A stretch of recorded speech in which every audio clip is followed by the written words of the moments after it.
morning, everyone, and welcome to today's 11th Suicide Prevention Workshop for Family Caregivers. And I just want to welcome you. I'm Marsha McInnis, President NAMI Tri-Valley. And NAMI stands for National Alliance on Mental Illness, and I'll be facilitating today's workshop. So I thank you all for coming down here on a Saturday. And those on Zoom as well. So everything I'm saying and looking at an audience, I want to assure you, you Zoom audience people, that we are here for all of us, and I'm messaging to you as well. So today's workshop is co-hosted by NAMI Tri-Valley, NAMI Alameda County, Pathways to Wellness Medication Clinic, and then the Mental Health Association for Chinese Communities. So we are extremely grateful for all of the support that we're receiving, and each has contributed in enormous ways. So thank you. Today's workshop, we've changed the format a little bit. And if any of you have gone to any of the past, you'll see this is a little bit different. What we're going to do, we simplified it, and what we're going to do are we're going to have fewer presenters and more time for you to do some practice exercises. And this will give you a hands-on just to help you consider what to do around a situation concerning suicide. So for those of you who are here, I will do a little housekeeping. So of course, mute or turn off your phone. That you know that this workshop is being recorded. So there are 2 restrooms down the hall, which we're not familiar with. Go all the way down is to your left. We will have lunch and morning / afternoon refreshments, and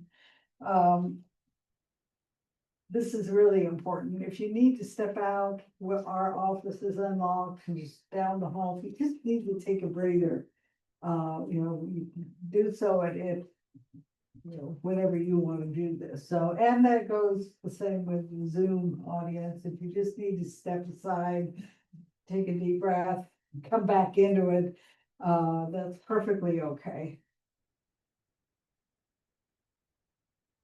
So for those of you, well, we do have informational handouts and exercises and other relevant information for those of you who are here in person. That's in your folder.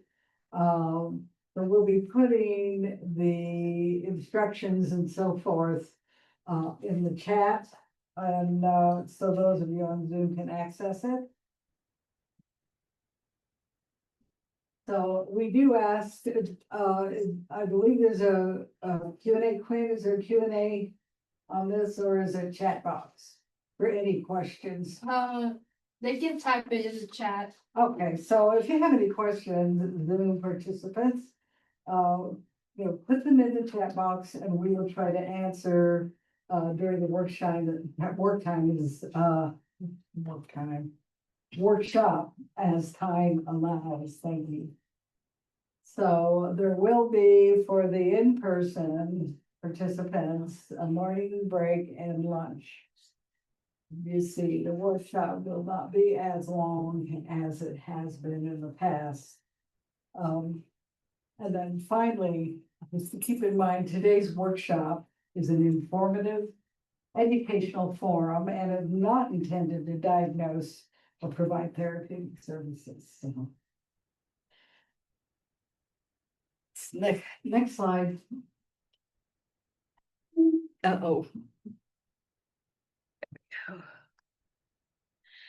Okay, we just briefly go through the agenda, just so you know kind of how to follow it. So we'll stay on time with each module. There are only 3, as I had mentioned. We'll have a 10-minute break at 10:50 and a 40-minute lunch at 12:20, returning at 1 o'clock. So your input is very important and very helpful to us So if you could fill out your evaluation at the end of today, and that goes the same for those of you on Zoom. We truly appreciate it. It helps us to plan for the next workshop. And anything that you see that we can improve upon, we really want to hear from you. So I do want to just share that the family members often carry the burden of caring for their seriously mentally ill relative and often worry about the possibility of suicide. But you know, families can be a major contributor to suicide prevention. Over a decade ago, and I'd like to introduce you, if you don't know, Mark Rahman, he's a colleague and, another warrior here in the fight against suicide. So Mark and I reasoned out that since most families know their loved one best, adding more knowledge, tools, and encourage self-care were important skills. Too many loved ones were lost to suicide, and we wondered what families need to prevent suicides, especially before it becomes a crisis. And that is really important factor, and that's where we will cover most of today. So the result was to create a suicide prevention workshop for family caregivers. So the idea is to teach families about the strengths that they have to affect the trajectory of mental illness and provide them the skills to do so during non-crisis time. This is our 11th workshop each year we've taken our collective experience and you've guided us in the best direction to aptly share the experts in the fields of knowledge with you. I also want to mention personally, I am a family member of 3 loved ones living with serious mental illness and are at high risk for suicide. So I am their advocate. Okay. Was that quick or what? I'm always fast, so I'm going to reintroduce Mark Rahman, and he's going to do some opening remarks here. Thank you. Let me access my main memory bank. Okay, so Marsha alluded to it a little bit, that we were working early on, about 4 years, I think, into our collaboration out here in East County. We came to the conclusion that we had lost, essentially, we're a little arrogant that way, that we put ourselves personally into other people's lives. And we were feeling that loss, that we would work with somebody for months, years sometimes, trying to keep their loved one alive. And we would fail, and we wanted to know why. And we wanted to know how to do it better. So we started with the suicide prevention workshops. And again, like she said, we've been improving it ever since. Each time it feels like, boy, this is the best one ever.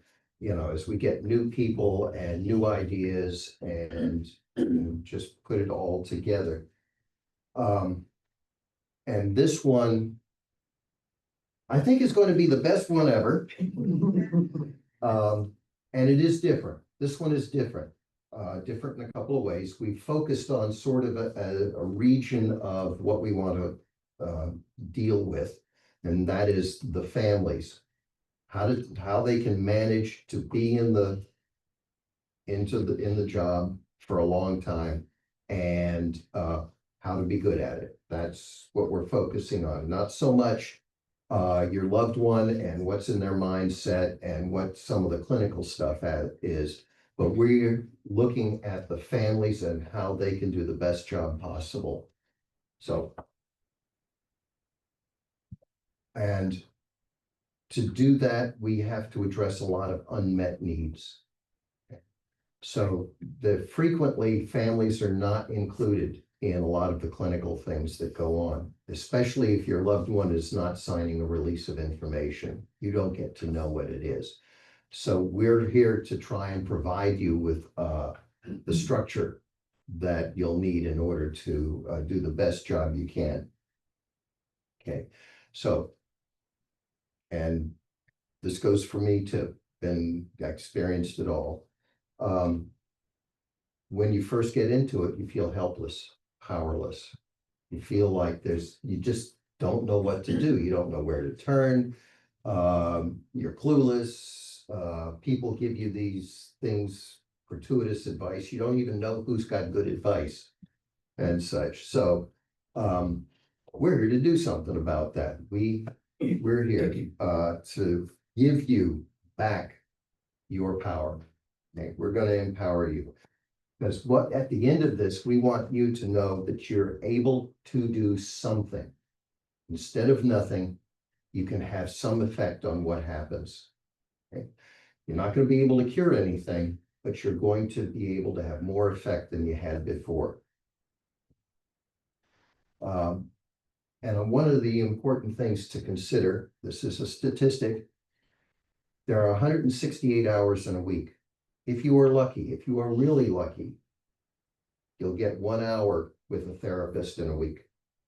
The other 167 hours, who's there? You are. And so what do you do? What do you need to know to do to reinforce what the clinician did in their hour? How can you keep that reinforced at home? Now, clinical work, that's nice and structured for an hour. At home, if my family life is anything to go by, there is no structure. I mean, structure is like entropy. You try to create it one way, you lose it somewhere else. So what are you going to do? What do you fill that 167 hours with? Okay. And you want to know how to be effective. I want to know not just what to do, but how to do it well. And any skill takes practice, and it takes coming back and looking at how you've done, because you're not going to do it well the first time. Not get discouraged. Keep coming back and learning how to do it. Every skill that's worth anything is worth going over and over again and getting better at it. Okay. And this is a chronic problem most of the time. Okay. So that means it's a long-term problem. It means that you're going to be dealing with it possibly at a low level, but every day, constantly, continuously. And so how do you manage that? How do you manage yourself so that you can do that, so that you last over that long time? Okay. You want to stay in the game, right?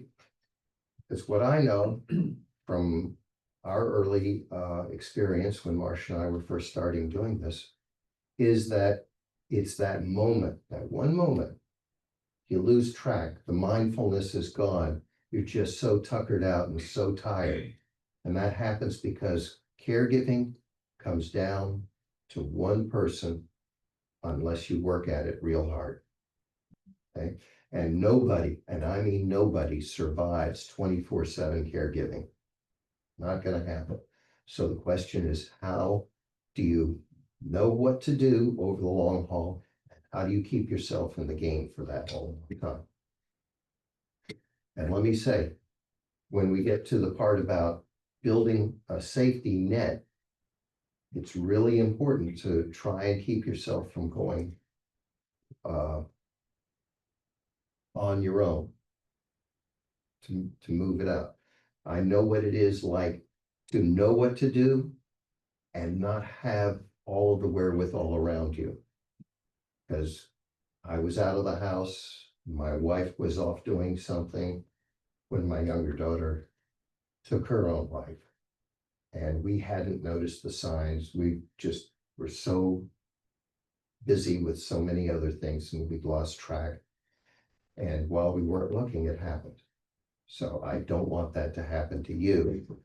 And now about the presentation today itself, this is directly for families. We have emphasized that what we want is information that's useful to families. Not for the loved one, not for the clinician. This is for the families, for you.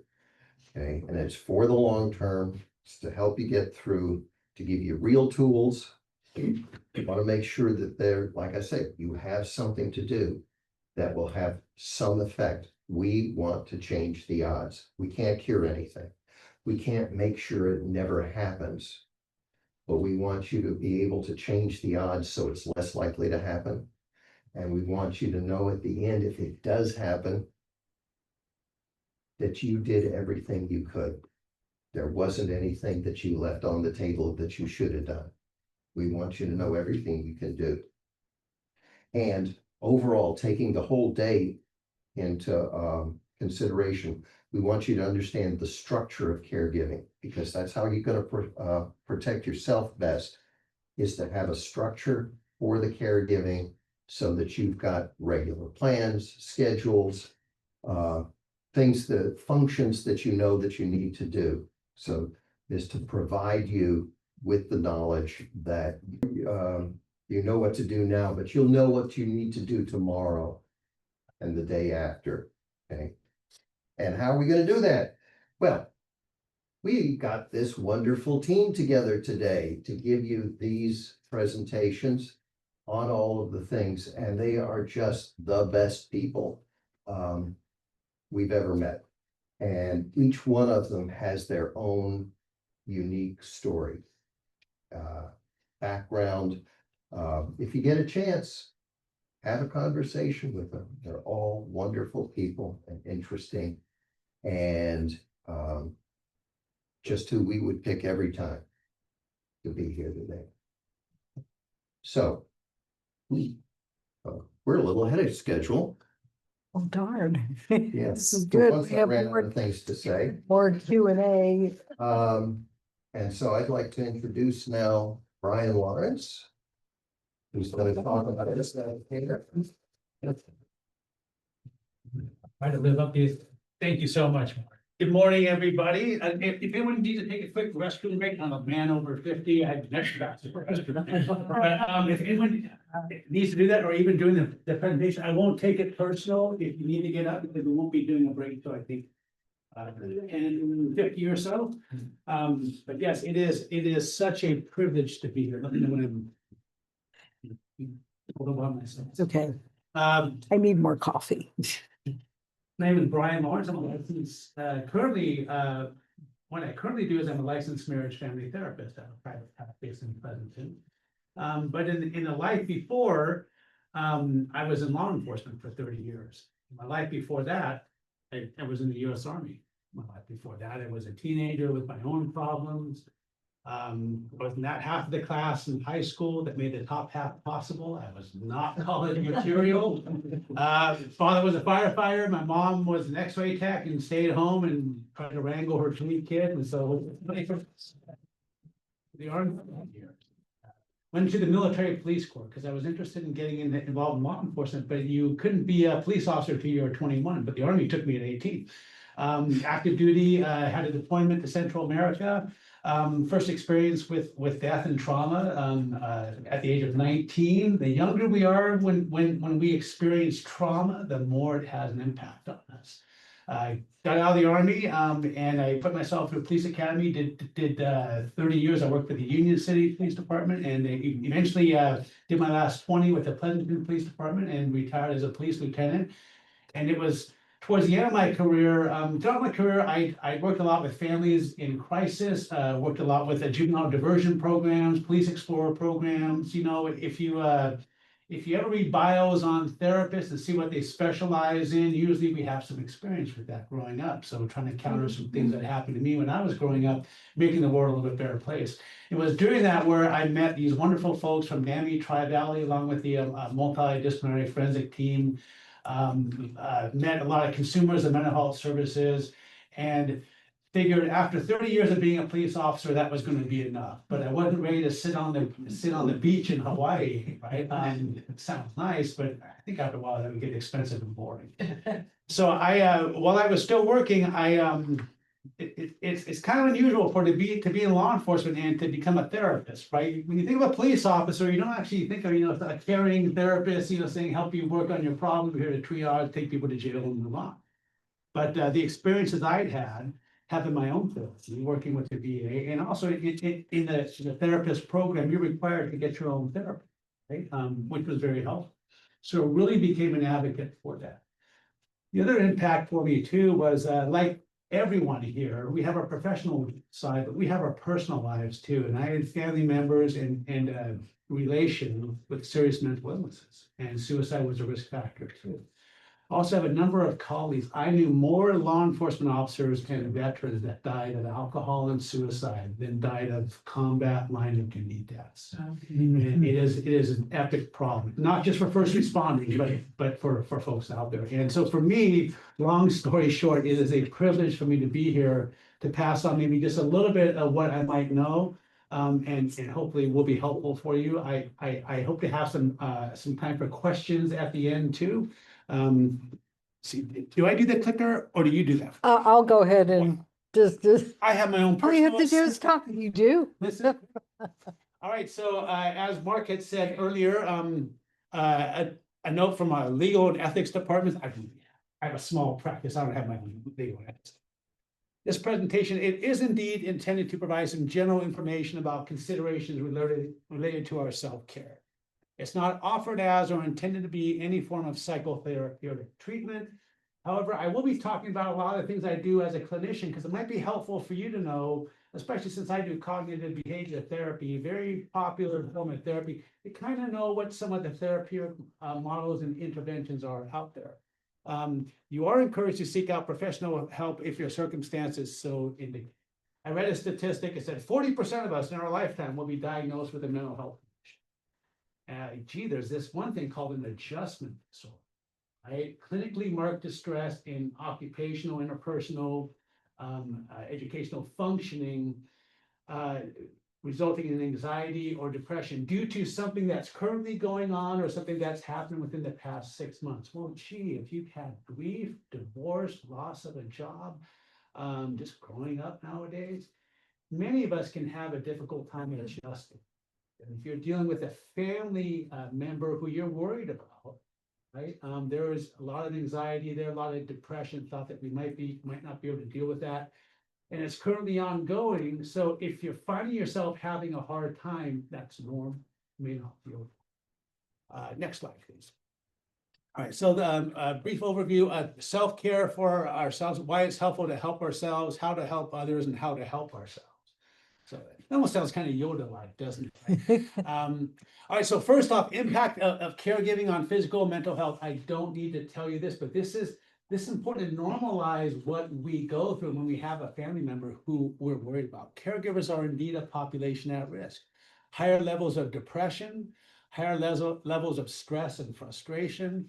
There are sex differences. Why do you think that there might be sex differences? Because who's usually caring for the loved one? So, right, yes.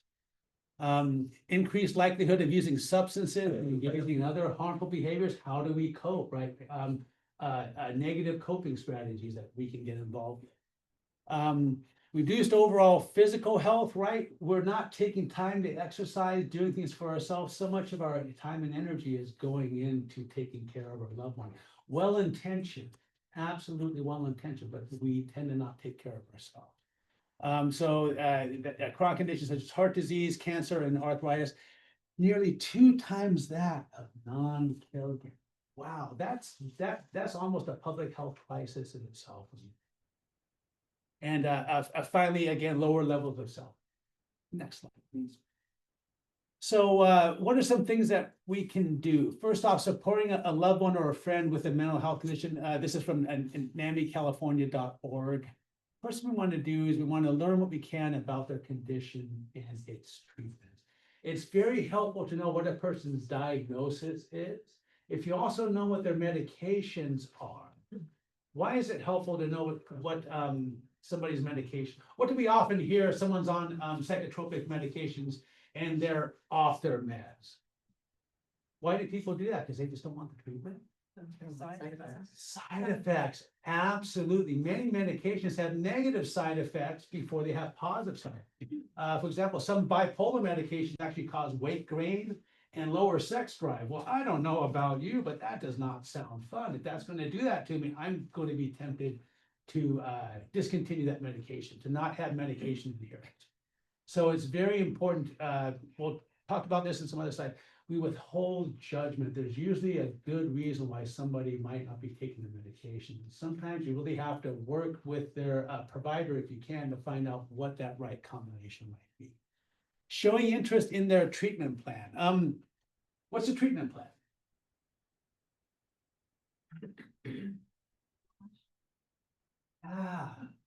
It's interesting.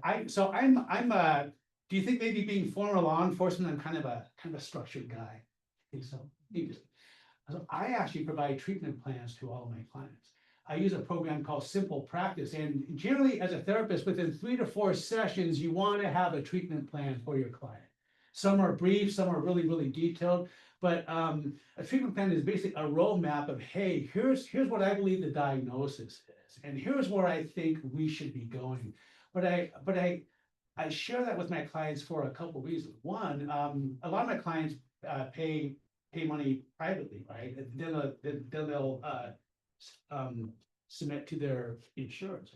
But it's very important for clients to know, is this going to be helpful?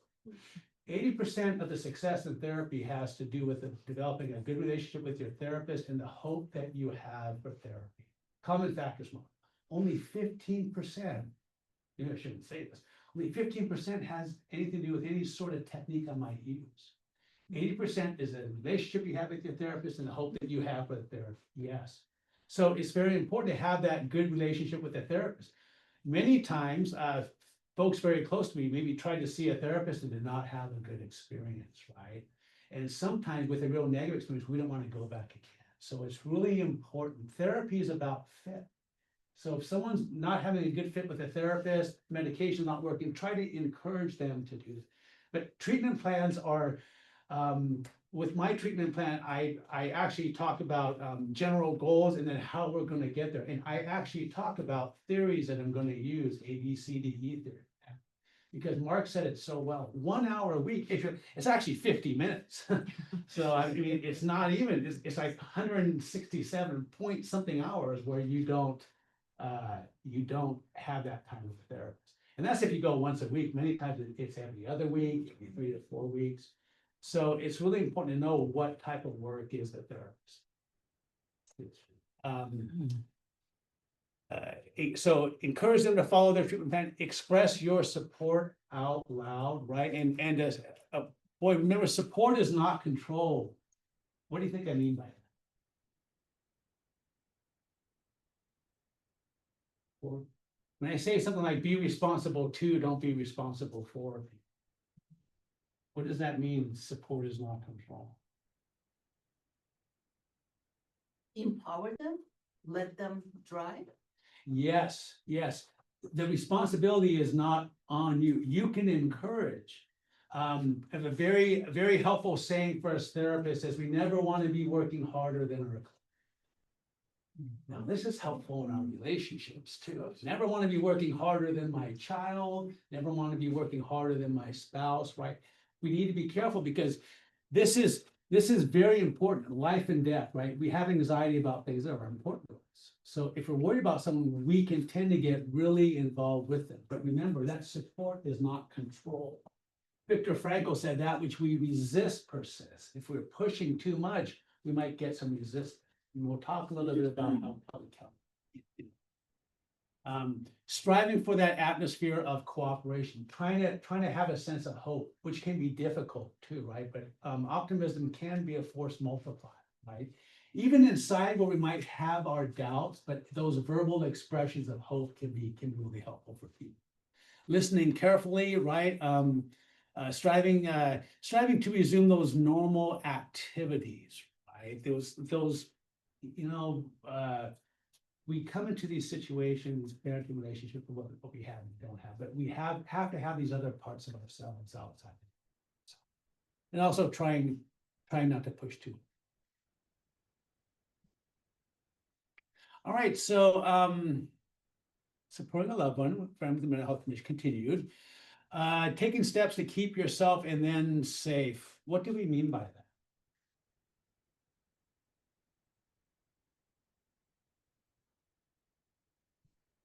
I used to teach a portion of this class called Police Response to 5150. If someone's thinking of hurting themselves or hurting others, they're generally not in a good place, they're not in the right mind. So we want to take steps to keep ourselves safe, right? If we have a family member that does have the potential to be violent, we want to make sure that we get to a safe place before we try to get out. Sometimes when police get a call and someone's acting out of control in the residence, they'll ask their family members to come outside. Well, why will they do that? To maybe de-escalate the situation and also get information. Yes, because we want to remove that exigency. Years ago, when I got into law enforcement, there was this attitude, someone's inside a place threatening to hurt themselves, we need to go in there and grab them in 5150. But we found, starting about 20 years ago, actually law enforcement has gotten a lot better with crisis de-escalation. We're trying to de-escalate it. And we're trying to make it so there's no exigency for us to go inside. Now, many departments have policies, if someone's inside of a residence, even if they're threatening to harm themselves, if there's no one else in there, the chances are the police won't go in. Which can be good, but what's the problem with that? We're still worried about a loved one, right? But we want to take steps to keep ourselves safe. I'm probably the only one here, but we'll talk about this in a bit too, but I'm probably the only one that's ever gotten really upset, a lot of anxiety. When you think of anxiety scale a 0 to 10, when we're at that 10, it takes a lot of energy to stay up there. So what we're trying to do is remove the things that's keeping that person activated. And many times we as family members, we can mean to help, but sometimes we're the closest to each other and sometimes we may be activating. That was the thing about COVID. Boy, both my kids moved home from college and it was nice at first. Yeah, we're around each other. You know, you hear the sayings, too much of a good thing, whereas absence makes the heart grow fonder. Yeah, so sometimes we need to have that break. Not that we're not wonderful people, we don't love each other, but sometimes we need to have that separation. So being prepared for a crisis. What might be some things you can do for yourself to prepare yourself for a mental health crisis that your loved one may be having? Eat one, sleep Yeah. one. Oh. Sorry. Yes, that's- Understand more that what will happen during a crisis? Yeah. Has anyone ever had a family member that had to go through a 5150 process? Yeah, that can be kind of scary, right? And many times the police officers may do a lot of things right, but sometimes they may not have the best soft skills with people. So if you need to call for help, you want to make sure that you're doing your best you can for your loved one to prepare them for what's going to be happening. Right? Having emergency contact numbers handy. What might be some other things if you have a loved one that you're worried about a mental health crisis? What might be some other information that might be helpful to have handy? Past history, I'm sorry. past history, Yes, their past condition, medications. history, especially if you recently changed medical providers, right? So having a history, very, very important, very, very good one. What else? What other information is handy? And this is if you're on a call, you're calling in, so physical description, Right, my son, Super Paul and. right, yes. Yes, some agencies will, more and more agencies are actually having crisis response teams, so you'll actually have officers that they're more specialized with that. Alameda County is moving more and more in that direction too, so being able to give them that information, so that the department has that. We're also gonna talk in a little bit about why we want to plan to have this stuff now, why we're not able to just kind of magically come up with all these good rational skills when you're in a moment of crisis. Maybe I'm the only one when I'm having an argument at home, I don't think rationally, but I doubt I'm the only one that experiences that. Next one, please. And finally, taking care of yourself. And towards the end, I'm going to give you some good tips on things that might be helpful. I'm also going to give you a handout. I probably won't have a chance to go do that, but there's some things you can do for yourself. We'll talk about how in just a couple of minutes, we can bring our anxiety down for when it's really distressing to when we get some rational. All right, so basics, sleep, we're gonna talk about sleep for the end of the program. Diet and exercise, these are some things that are very helpful. Do you realize that many of our mental health problems can be made better with proper sleep, diet, and exercise? Give me an example of diet. What might we want to be careful with our diet if we're experiencing anxiety? I'm too tired to cook tonight. Yeah, too tired. Let's just go to McDonald's. Touch it. Big Mac's like $30 for a Big Mac meal or something. I don't know, it used to be like a couple of bucks. I mean, yeah. Sugar, caffeine and sugar. Caffeine, sugar, right, yeah. You know, there's actually a caffeine-induced disorders in the DSM, right? If we're drinking too much. Yeah, so I probably shouldn't be drinking my half a pot of coffee, especially when I have to go. Cigarettes. Yeah, cigarettes, right, yeah. Many seriously mentally ill people smoke. It helps to counteract the negative effects of the mental illness. Yeah, so sleep, diet, exercise. How much exercise? You thinking maybe going and running a marathon, doing that? Maybe 100. What's kind of a good amount of exercise to get per week? 30 minutes. 30 minutes, 3 times. Yeah, 20 to 30 minutes, three times a week. Every time I go for my physical at Kaiser, sorry, Dr. Ken. Yes, I'm getting my exercise. But what does exercise help us do? Helps us get rid of that stress, because that stress, right, that cortisol is going, it's balling up inside of us. So that exercise is very important, and it builds resiliency for us too, right? Those things that we talked about. If we're more prone to heart disease, right, we want to do some things to take care of our heart. Next one. All right, so other actions that can help you, of course, making connection, getting emotional support, especially through organizations like NAMI, Tri-Valley. FERC, who can tell me what FERC stands for? Family education and resources. Yes, very good. Do they still have the office here in Livermore? No, It's in they place. they do not serve the general community. They don't. They Yeah, do, The office in Pleasanton is reentry focused. Okay, oh, really? So that's changed. so NAMI Tri-Valley is Taking it over. probably the place to go for support for families. Okay, good. I mean, just in the general community, yeah. I didn't know that it has such a significant transition like that. It's more falling on the, well, you folks are awesome. So yes, definitely getting these connections through NAMI Tri-Valley, right? What do you think I mean by self-compassion? Yeah. Try not to be so hard on yourself. Yeah. You know, those of us that are well, you hear a lot about narcissism, right? What does it mean to be a narcissist? I'm the greatest person, is all about me, right? But most of us that are kind of well-adjusted, we're kind of negative on ourselves, right? Case in point, if you work, go to school, you get called into the boss's or principal's office. Those of us that are well-adjusted tend to think what? What did I do wrong this time? Yeah. Boss, how about this one? I go home and my wife's like, we need to talk. Oh, you gotta tell me what a great husband I am. Oh, no. And I start retracing my life. Okay, what have I done for the past? Right?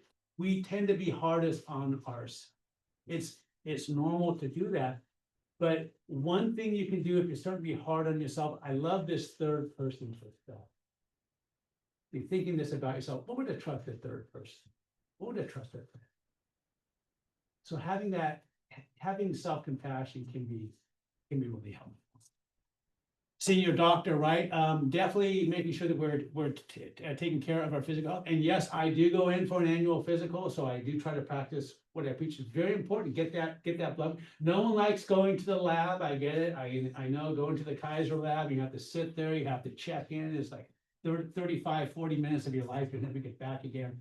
but taking that time for yourself to make sure you're getting blood work. But many mental health conditions could have a physical cause. What might be an example? I have a lot of anxiety. Yes, I may be nervous about something, but what could be happening to me physically? The thyroid, yes, hyperthyroid, active thyroid causes anxiety, hypo can cause depression, anemia, right? A lot of things could be due physically.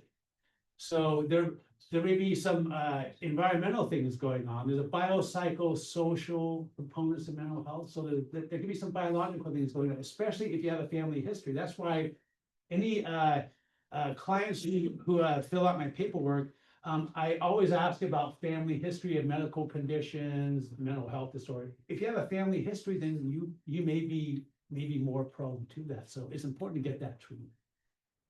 Respite, what is respite mean? Break. Yeah, take a break, yeah. I was getting my hours up at Community Presbyterian Counseling Center during COVID, and very few therapists were going in. I was one of the few. And I was, man, you're so dedicated. And yeah, because my kids are home from college. Of course, my kids are probably a better dad and a better husband when dad goes away, right? So sometimes just having that, and sometimes when I work with couples, if you're getting into an argument, how much time does it take to maybe, do you think I recommend take a break from each other? What's kind of a helpful amount of time? Any Gottman enthusiasts here? Give me a break. Gottman's 4 Horsemen. Sometimes just 20 to 30 minutes. That's why when Brian's on his best self and we have a park about 10 minutes away, and I grab the dog leash and say, no, I'm going to not say anything, getting activated, I'm going to take the dog for a walk. I'm going to bring myself down a little bit, right? Because when that anxiety gets over a certain point, we're not going to do much. But that respite care is so important, and there are resources out there for respite. This is where having a team can be very important, right? Be it a mental health condition, a physical condition, it's important to have people that can give you a rest. Resources again, and seeking ways of safety, control, predictability, and connection to others. So when I work with folks with trauma, and I can't think of very few things more emotionally traumatized than worrying about a loved one that might be one. So we think about how do we build this concept of trauma resiliency, the safety, control, predict. We try now. There's no absolute safety, no absolute control, no absolute predictability, but we seek for ways for more safety, control, predictability. And that's what you're doing here, right? Some more of a sense of safety. What can I do? Some sense of control. I think things that I can have an influence are predictability. If this does happen, what are some steps that I can take? Do you know why zebras don't get ulcers? Zebra being chased by a lion, right? It's running for its life. And then the lion eventually gets, well, the happy videos never show the lion catching them. There's some awful videos about them. But the happy videos, the zebra gets away, the lion trips in a cloud of dust, and the zebra, what does the zebra start doing as soon as it's done? It eats grass. It takes care of itself. Doesn't move on to the next quiet. So yeah, it tries to do things that take care of itself. Yeah, it's a very good book. So all right, so I'm droning on. What are some other ideas that the real experts in your lives and the experts in this room, what are some other ideas that you have for action that can be helpful? I think not isolating yourself and having a support group, people who've gone through and understand. Yes, sometimes just knowing that folks can relate. Yeah, a real problem with grief is that people want to say or do things that they think are going to be helpful. Maybe sometimes some not helpful things are said, but if we're grieving or struggling, what do we just need? We just need to know that person's here. When you watch rugby, right, the person, that's an awful game. I would get hurt the first time. But when they're running down the field, what does the other rugby player on the same team say? With you. with you. Trauma tends to be experienced alone. A lot of approaches to trauma. I work with a lot of couples, especially working with first responders, but I'm not working exclusively with first responders because most of us have some trauma in our background and some pretty serious stuff. But it tends to be experienced alone. So my approach to trauma is we have to have connection with others. We have to be in a relationship.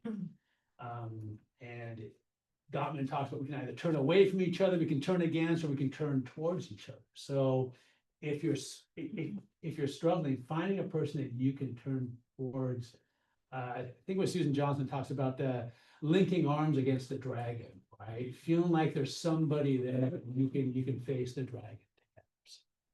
Other ideas, yeah, definitely not isolating. Boy, isolation's a killer. Stay away from toxic people. From toxic people, yes. Go ahead and stop the cat. That's why my in-laws live far away. But they're probably glad yeah, I mean, we can only take so much, right? We can only relate to people so much. I do have this neat little thing that I do with couples. We accept each other's reality, we accept influence. So where we get in trouble is we think someone has to agree with. We can accept how someone sees the world. We don't have to agree with them, right? And people that we're just gonna butt heads, we're gonna have these unresolvable problems. So yeah, making sure we have pretty good boundaries for ourselves. We have to be careful if we, those of us that are in service a lot, we can kind of have these, anyone ever hear of a pleaser tendency? We try to please others. What happens if we're pleasing others too much and not taking care of ourselves? What do we get? Burnout. Burnout starts with an R and rhymes with cementment. Resentment. Yeah, we can absolutely get resentful, right? We're trying to help this person, and someone with a serious mental illness may not have the capacity to really express appreciation for what we're doing. So we can really get resentful and frustrated about that. Yeah, toxic relationships. So yeah, I'm trying to limit that. Trying to express your own emotions, whatever that Yeah. outlet is, but not just, having stuff pent up. Absolutely. So whether, it could be a sport, a hobby, Yeah. doing something fun. Yes. Yeah. Doing those things. Putting yourself first. Sometimes there was a talk show host years ago, Cynthia Odie, I think her name was. She talked about paying yourself first, right? Well, taking care of yourself. But yeah, how do we communicate that, right? So again, Gottman, if you don't know, a very well-known couples therapist. They have these 4 horsemen of relation, the 4 bad things, and the first one is criticism, right? So what does criticism sound like? The most provocative word in the English language. It's a rated G word, so no. You always, the counter for that, what do we want to say? If someone's saying something that's really making me upset, how do I want to express that? Hey, I'm feeling disrespected. We don't want to say is I feel disrespected when you do that, right? Because you just throws up our defense. Very, sounds easy in the therapy office. It's very difficult in real life, including for Brian in his personal life. Dude, don't think just because I'm a therapist, I have it all locked down. But yeah, being able to express how I feel. I feel disrespect. I feel afraid. I feel concerned. I feel hurt when I hear it. And so when we're working with that person, we want them to say, well, what do I do? Yeah, being able to advocate for your own thing. Many of us were raised where we never learned. I had this exercise I do with clients called emotional needs, right? Appreciation, acceptance, respect. And I'll work with some men. It'll be months because they were never raised to think, and it's not just men, that you have any right to emotional needs, the things that we're sensitive about based on our own. So there's going to be things like maybe with respect, we feel disrespect that we're very sensitive to, and it's okay to say, hey, I just had some things happen to me in my background. So for me, I'm very sensitive to feeling disrespected. So I would appreciate if we could maybe find a different way of interacting with each other, right? When we have that toxic relation. If someone's not willing to honor how we see the world, if they're not willing to honor how we see reality or accept our influence, then that's when we need to help her to put up some boundaries. So, time for one more idea from this. You're the experts. I'm just, yeah, that Marsha found wandering the street and asked me if I wanted to present someday. Staying away from toxic things like news and some of that. Yes, I actually have to tell clients, stay off your phone. Right, yes, yeah. I heard a great saying, if I make it my life's mission to police the world of idiots, I'm going to be working the rest of my life on overtime with no pay. Right? Yeah, we have to turn this, and it's both, right? Anything that just one way or another, things can be so polarized. Life's already difficult enough, so if you're putting our mind on those more positive. Yeah, I actually have to tell, how have you been with your phone this week? I struggle with anger. Yeah, no wonder you're on these news feeds all. I'm just gonna maybe play a little devil's advocate. I do know like phone devices have a lot of different powerful apps and different They absolutely do. features that do help people. Yeah. And it is a source of comfort for some younger people. Oh, yeah, and great apps, things like Headspace, right? A lot of things, but yeah, getting on these forums and going down these rabbit holes and, you know, there's a reason why I don't do Facebook too much. It's just, there's a lot of stuff that's just not very helpful. But yes, using a tool for good is what I'm hearing you say, so okay. Can I say something? Go ahead. Yeah, in our family support groups, we often get family members that say, you know, I bought the plane tickets and I'm gonna take a wonderful vacation, but I can't do it. I'm too worried. And so what we counter is, you gotta go. It's gonna be there when you get back. So go. And they usually do. Yeah, when you think of your car engine, right, when you look at the needle, some still have, it's called a tachometer, right? Talking about how high your engine's revving. There's a little red zone, right? We're not meant to be running in that red zone for too long, because actually they were not able to help people. That's why the self-care is so important. You know, they used to call post-traumatic stress disorder, they used to call it combat fatigue. Right? We can get fatigued from just the constant stress and the hypervigilance of what's going on. All right, next slide, please. Everybody doing okay so far? I was just gonna say that human beings are not designed for a technologic world. Our best feedbacks are in person, being active, put down the technology and actually talk to somebody you're walking with. Right, that's so true, yeah. And my daughter would especially agree that Brian, you know, let's actually talk about this a little bit. Most of my clients want to meet in person, right? More happens in the room. Ever hear this hormone called oxytocin?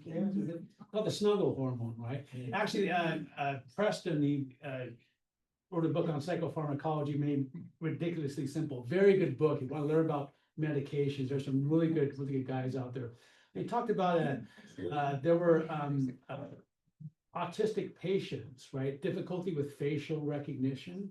But when they gave them injections of oxytocin, it improved their facial recognition. Just being in the presence of people can be very helpful. That's why it's not so much what we say, it's being in presence. I have very few clients that want to meet over video. Those that do it is because of a distance, but you just don't, I've tried to do couples therapy over video, it doesn't really work too well. You really have to be in the room to really kind of read, to get that energy from each other. And especially when it's that positive energy. So yeah, trying to have those connections.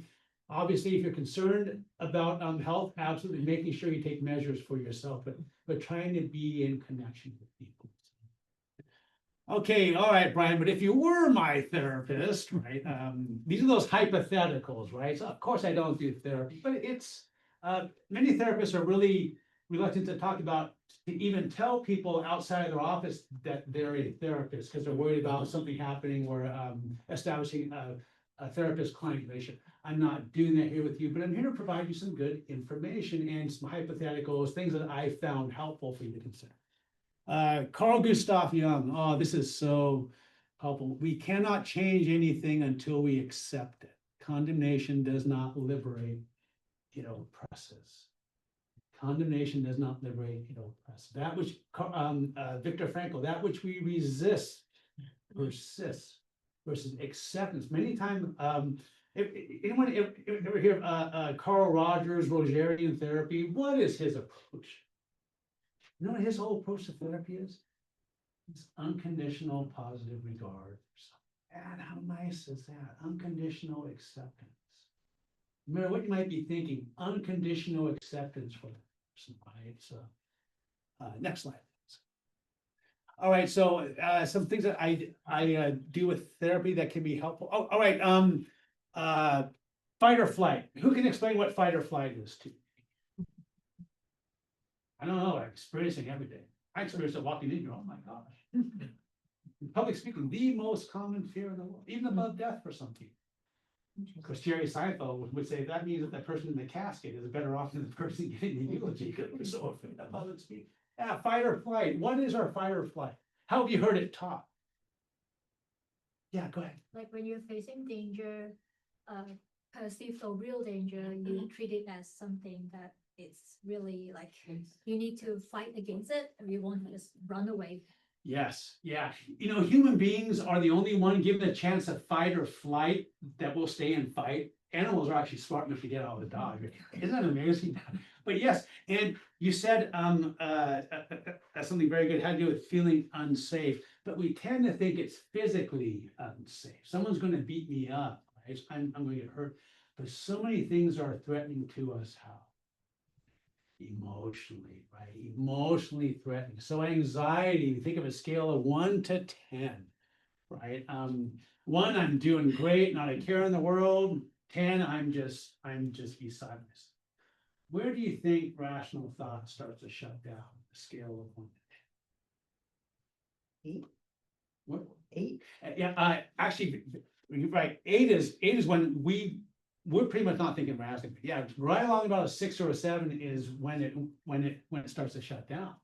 So it does no good if you're in cognitive behavior therapy. I want you to reframe these thoughts because we can have all or nothing thing. The entire world is awful, right? Black and white thinking. Well, wait, there might be one person out of 9 billion that's not deaf. It's kind of chilling. It doesn't do any good to try to think our way out of a problem if we're not experiencing rational thought. When someone's experiencing a mental health crisis, and I define a crisis, it overwhelms our ability to cope. We're not able to cope. And if I'm not able to cope, driving down I-5, trying to take the kids to Disneyland by Kettleman City, and I can't get out of the car, I'm going, you know, it doesn't do any good to think about all these positive thoughts that you stop the car and go. Not that this has ever happened. Or I would recommend that. So it doesn't do any good to try and have good thoughts if we're not in a good place with rational. Would you mind if I use you for just a brief demonstration? Would that be okay? This is what you get for sitting. I know. I want you to think of something stressful. Work. Oh, yeah, work. So picture in your mind, is it work situation or boss? What's or both? What I do, yeah. What you do. So think about, you know, great, Brian, this is Saturday, and you're making me think of work. You're a terrible therapist. Okay, so I want you to think about the stuff that's causing you anxiety, right? It's 100 minus 7.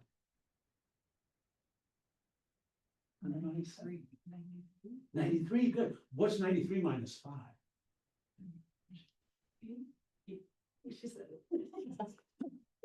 93 minus 3. 90. Very good. What's 90 minus 1? Oh, let me stop you. Are you thinking about work? No, No. What are you thinking about?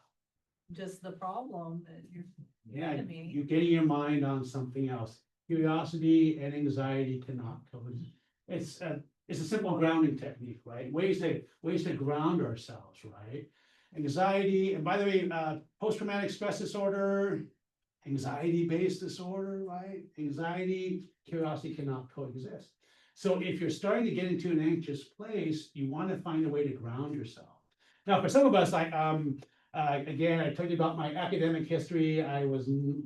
My son's an engineer, Laurence Livermore. He gets that from my wife, not me, right? So math is not. So for some of us, math might be anxiety boost, but we want to come up with a list, right? You can Google grounding techniques out there. I'm going to give you a handout later. It's from something called therapistaid.org. They have good things on grounding technique. You know, you can do some self-education on it, perfectly helpful. Anything to stimulate that curiosity. So when I was telling you to talk about your work, maybe your anxiety was starting to creep up to about a 6 or so. Yeah, so we don't have the rational thought. So it does no good for me to ask you questions, well, how long have you worked there? What was your last performance review? Do people like you? Have you ever been fired? Evidence to the contrary, it does you no good because you're experiencing anxiety. A loved one, it doesn't do any good. Wait, you have a safety plan. They have agreed if they're experiencing suicidal ideation that they're going to get help. You have folks that need, but when you're experiencing anxiety, it doesn't do any good to try to think about those things because you're not experiencing rational thought. So we need to do some things to bring ourselves down below that 6 or 7. So that's one. Thank you for a hand for it. You send your boss to me. I'll have a talk with you. No, it's not him at all. It's not, yeah. No, work's interesting, right? And a lot of good social connection. But work is, yeah, it can be by the way, you're dealing with this loved one that you care about, but we have all these other things going on too. So stress management is very, very.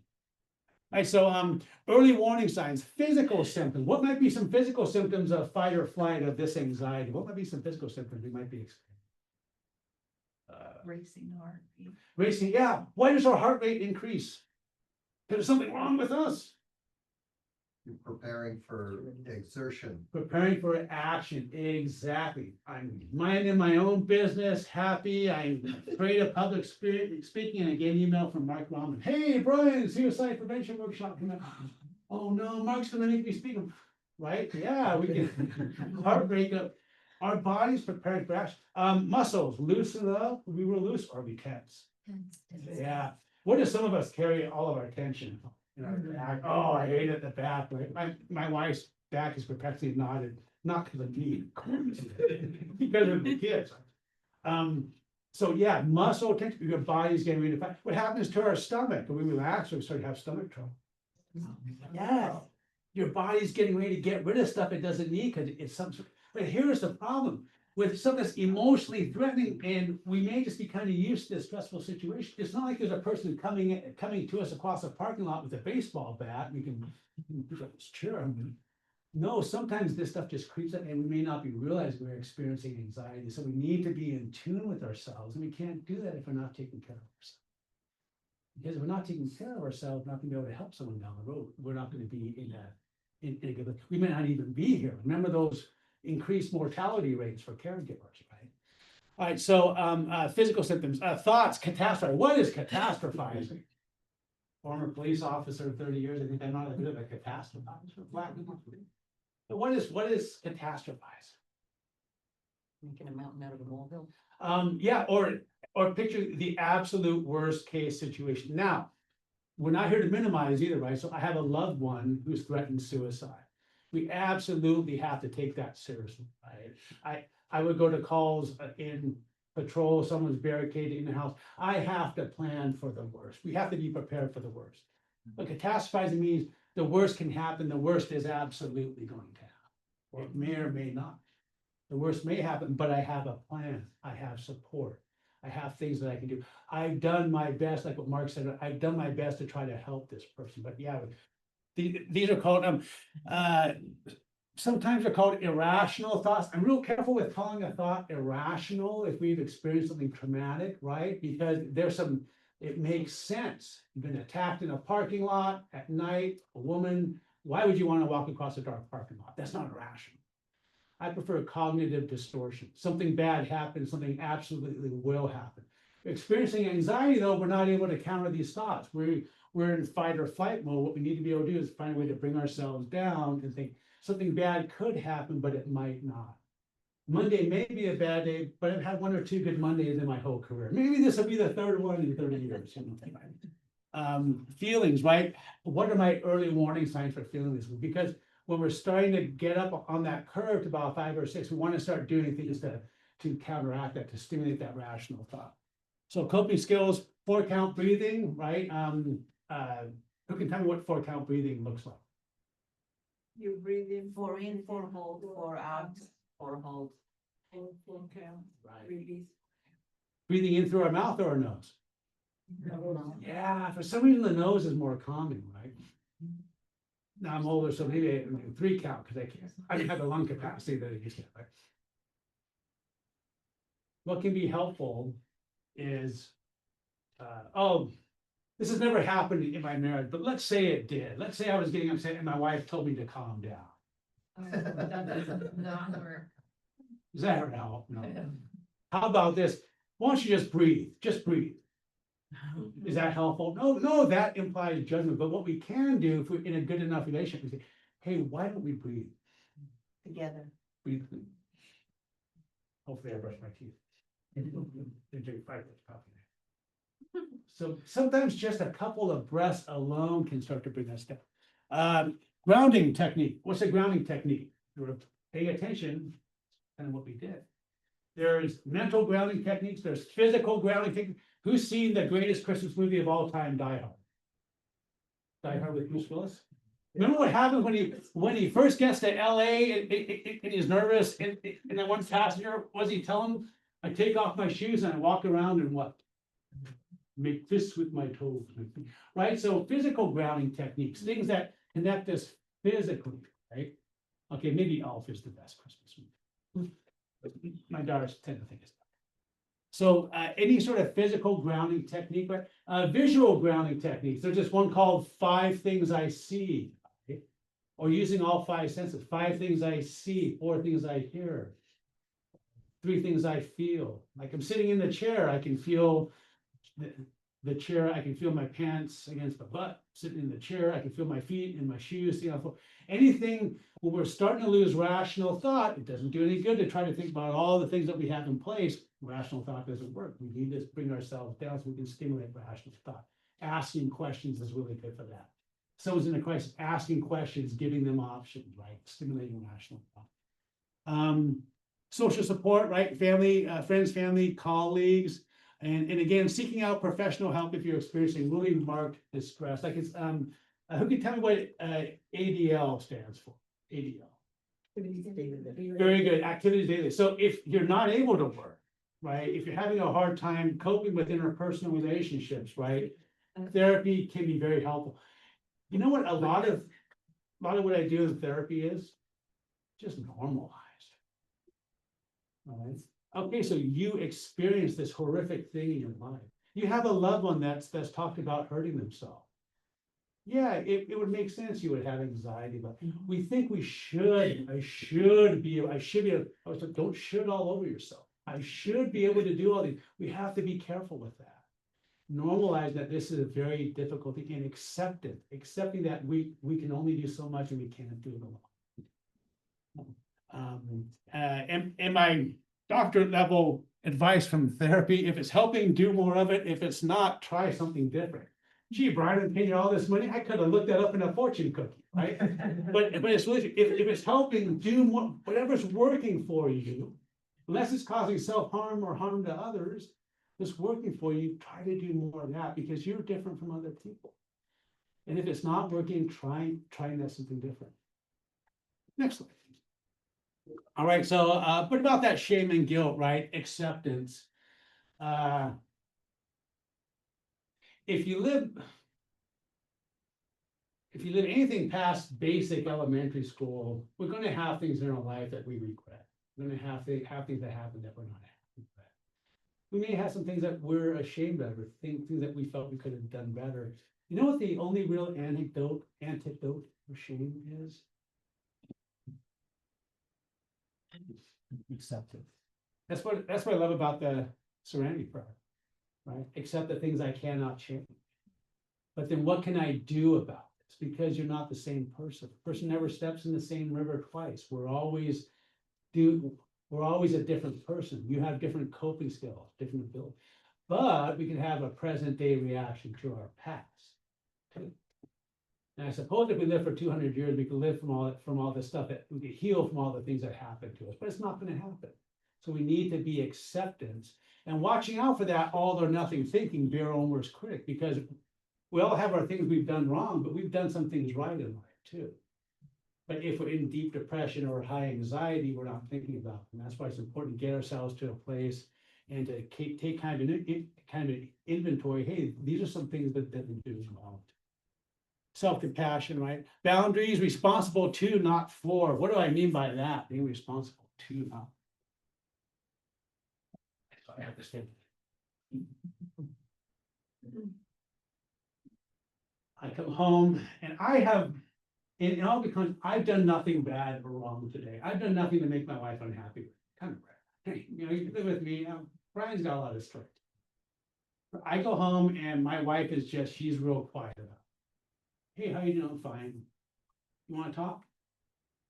No. Well, we're in a relationship. If I go to Starbucks and the barista's in kind of a bad mood, do I really care? Save on that tip. Nope. Not my problem.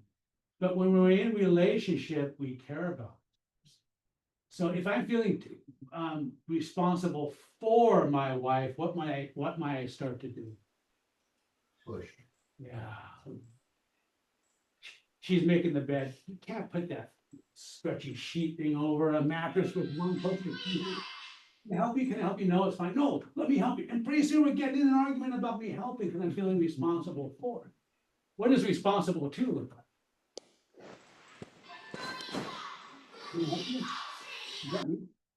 Oh. I quote Fillmore in Cars. I'm not the only one hearing that, right? All right, good. I'm just kind of putting something inappropriate on my. It's so funny when I pull up these videos. Oh, I wonder what this person's video history is. It's safe. What? Except to. boundaries. Yeah, what is responsible to look like? Hey, you seem stressed. Can I help you? Would you like to talk? No, I'm fine. Okay, if you change your mind, I'm here. When I say therapist don't want to be working harder than your client, spouse don't want to be working harder than your other, parent don't want to be working harder than your child. Does this kind of make sense now? Because we can start to feel responsible for, we're responsible too, but we're not responsible. Again, sounds really easy to do here. Much more difficult, 10 o'clock at night, stress, something going on. But if we remember, I'm responsible to another, but I'm not responsible. That's why when my daughter turned 18, and I see that pink flip over to her.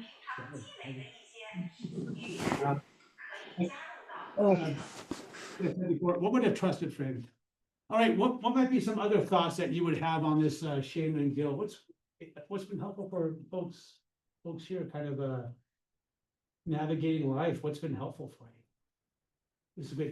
There is such wisdom and experience in this room. You're the one who, LaShelle, yes. I think first identifying the shame and guilt. I think a lot of people live with shame and guilt and they don't know that's what's happening. And then having like the knowledge and the information, like that's how it feels and that's how it shows up, and like expand on that a little bit and then let people see it in front of themselves. It might be a color, it might be a person, it might be an image.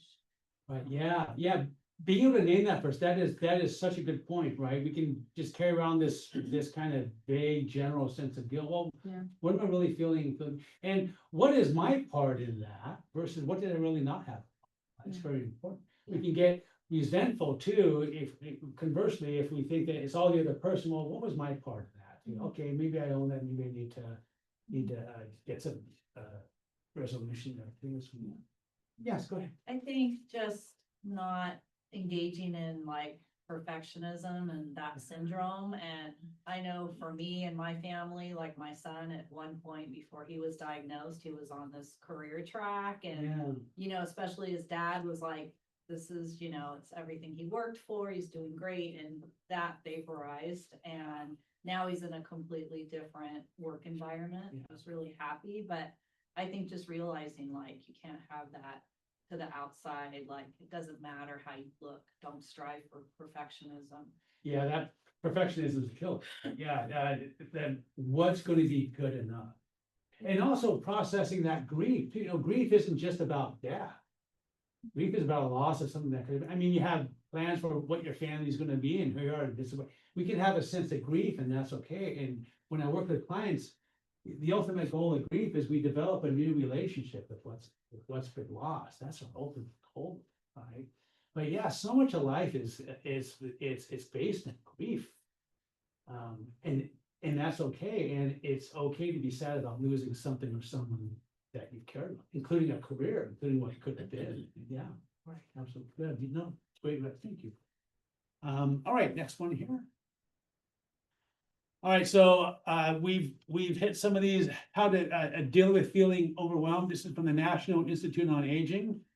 Being a card carrying member of the AARP, I accept the fact that these folks have some good things to offer. Being active, eating well, prioritizing sleep, reducing stress if you can. Is all stress bad? Ever like have to play an instrument or a sport? How can stress be helpful? Mark says, "Hey, Brian, can you present?" Yeah, I'll just come and figure out what to start talking about. No, you're a little stressed. You prepare, right? We prepare.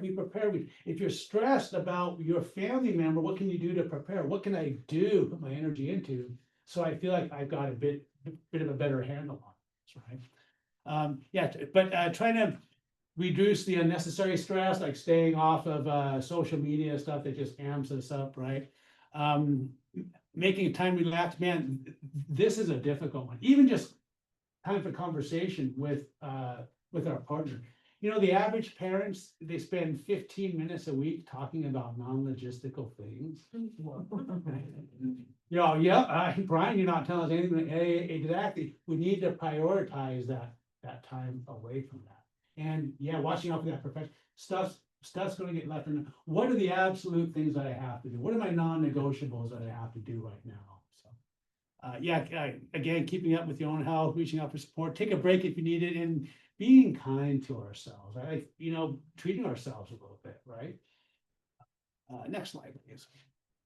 All right, so let's talk a little bit about sleep, and then I'll open up for some questions. Sleepfoundation.org, very, very helpful.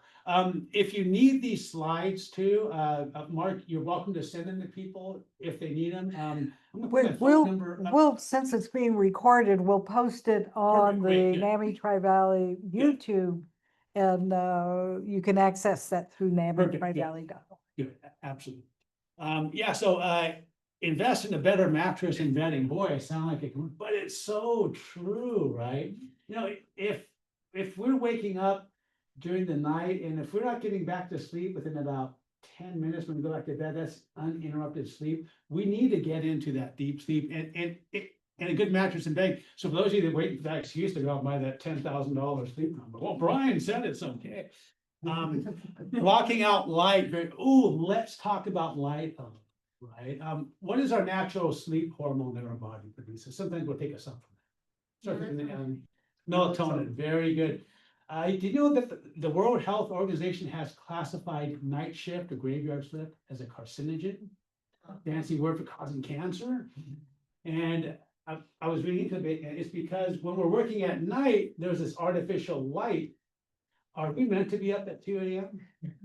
No. Now, maybe some of us in our younger days, well, they served, right? But no, we're not meant to be up at that hour of night. So when that blocks the circadian rhythm, that's that rhythm, right? That can cause a very detrimental health reaction. So yeah, blocking out, minimizing noise, right? Quiet place.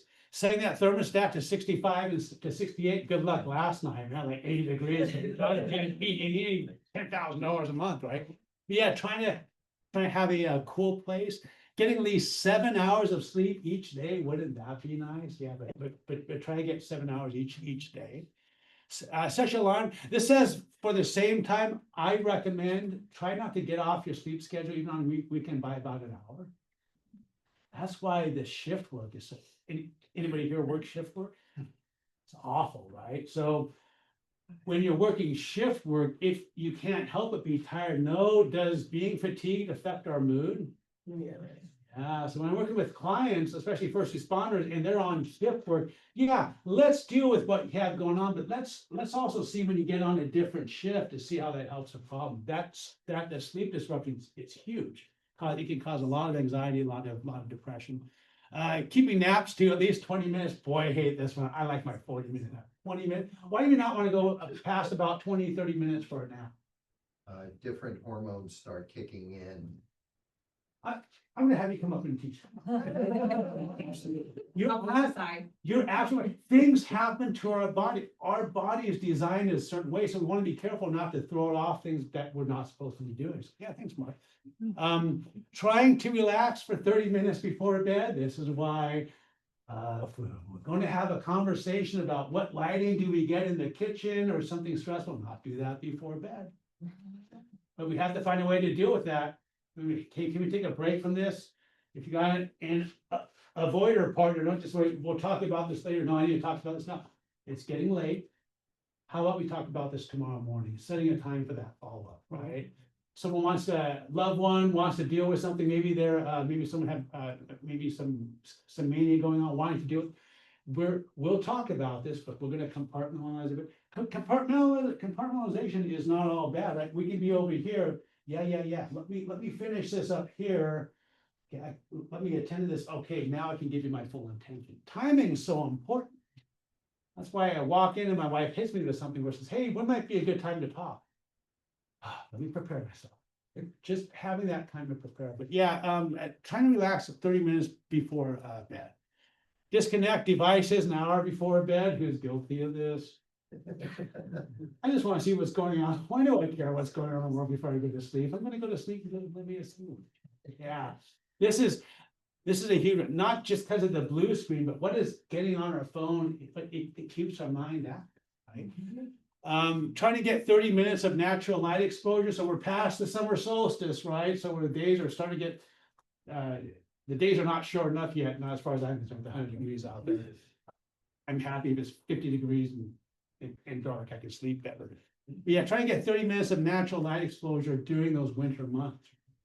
Next slide. Trying to exercise for at least 20 minutes a day. But when do we not want to exercise? Right before bed. Yeah, right before bed. I used to run, back when my knees were good, and I would go out for a run at night and come home and I can't sleep. That's because my body's prepared for action, right? You're ready to go. So try not to do that before bed. Here's a hard one: limiting caffeine after 2 p.m. Man, caffeine has a really long half-life. So yeah, so trying to limit that caffeine after 2 p.m. That's why I have my 3 cups of coffee before me. Be mindful of alcohol before bedtime, right? Even just one drink a night, it can make us sleepy, but then we wake up afterwards. So watching out for alcohol anyways, right? It can be very detrimental, especially if we have a history of abusing alcohol or drugs. Eating dinners a few hours before bed. Yeah, my wife went to Europe. Yeah, they're having dinner at 9 o'clock at night. Good Lord, I can't. Having a light snack before bed, okay. I'm not sure, like maybe having half a bagel, something is good, something that's not acidic. Limit nicotine exposure, right? Because nicotine is psychoactive. Limit bed for its intended purpose. What do I mean by that? Like doing everything on your bed. Yeah, bed's made for 2 things: sleep and the other thing, not work. Because what do we start to do if we're doing our work in bed? We're psychological creatures of behaviors, and we're starting to associate our bed with not relaxing. Another helpful tip too, it's my I'll talk about this in a second. Getting out of bed after 20 minutes. Why do we want to do that? I'm tossing and turning in bed, and I gotta get to sleep. Why do I want to get up after 20 minutes? Same reason as before. I'm starting to associate my bed with not sleeping.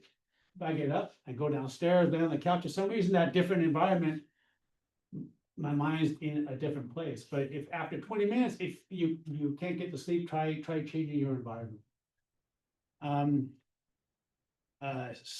Sleep diaries can be helpful, right? Like a tracking. What's a worry pad or a worry box? What do I mean by that? Worry. Compartmentalize. Why do we write lists? Because I'm 59, I have to write this. I would totally forget when I go to Trader Joe's. Oh, I forgot your salad. So, we have these cares and concerns, but the danger with having our phone by the bed or the other work thing I'm seeing from looks back here, guilty as charged, right? Is we don't make that a relaxing environment. But we don't want to forget about the stuff too. So a worry pack can be a place where you write down your concerns and put it outside the bedroom. Right, I'll have clients, maybe they're stressful work, they don't have a transition time. It's important to have some sort of transition time. So, right, so, okay, I've got these concerns, I'm gonna write them down. I feel good because I haven't written down, I'm gonna set them over here. Because when I get to them, I know they're gonna be over there. Any little mental trick you can do to separate yourself. Considering supplements like melatonin, very, very helpful. And again, talking with your doctor, especially if you're having a difficult time sleeping. Sleep it's so critically important. I like to say psychotherapy solves it all, but really that body, mind, social connection is really important for me. Next slide. Opinion on prescription medications to help sleep. Yeah, it can be very helpful. Medication, if it's taken as prescribed, can be very helpful. There's been some concern about Ambien. We would, once in a while, we would make an arrest of someone who took Ambien and got and drove their car. So definitely talking, being very good about finding out about the side effects of it, right? But also starting off in a lower dose, right? That's why many times doctors will start you off at a lower dose, titrate you up, so there's not too much of effect. But prescription medications, actually in therapy, the best combination is therapy and medication if it's needed. Because therapy helps with coping skills, but medication helps with those symptoms, right? So we want to be able to deal with both. I'm gonna just give you a script on progressive muscle relaxation, but basically, if you're having a hard time sleeping, breathing and laying in your bed, do some progressive muscle relaxation, which is basically tightening and then relaxing different parts of our body can be very helpful. What's nice is you can do this when you're driving to a car, going to a meeting. Just don't tighten your face in the meeting because I'll be very probably charged. No, I'm doing progressive muscle. But another way to get that stress off. Yes. I just wanted to add something for Actually, me. can I hold you to the end because, but I will definitely leave time for questions. So we'll talk about progressive muscle relaxation. Next slide, please. All right, so when you do start to worry, I want you to remember the story of Joshua Speed. And one person can make a difference in someone's life. Joshua Speed became a friend of a man who had been born 5 years earlier. This man was 2 or 3 years old when his baby brother Thomas died. At age 9, his mother, great aunt, and uncle all died within the same 2-week period of time of milk sickness. After his mother's death, the man was raised by his older sister, Sarah. When the man was 19, Sarah died. Then at age 26, one of his best friends died as well. Years later, the man experienced 6 months of severe depression. No surprise there. His friends were so concerned that they removed all razors, knives, pistols, etc. from his room and presence because they feared he might attempt suicide. The man described himself as the most miserable man living. To remain as I am is impossible. I must die or get better. Wow. His friend Joshua Speed stayed with him constantly during this time. It was only after 6 months when Speed needed to attend his own father's funeral, which involved several days of travel, that the man said he felt okay enough for Speed to go to the funeral alone. Next slide. Well, most of us may not know who Joshua Speed was. The person whose life he helped to save is someone we all know very well.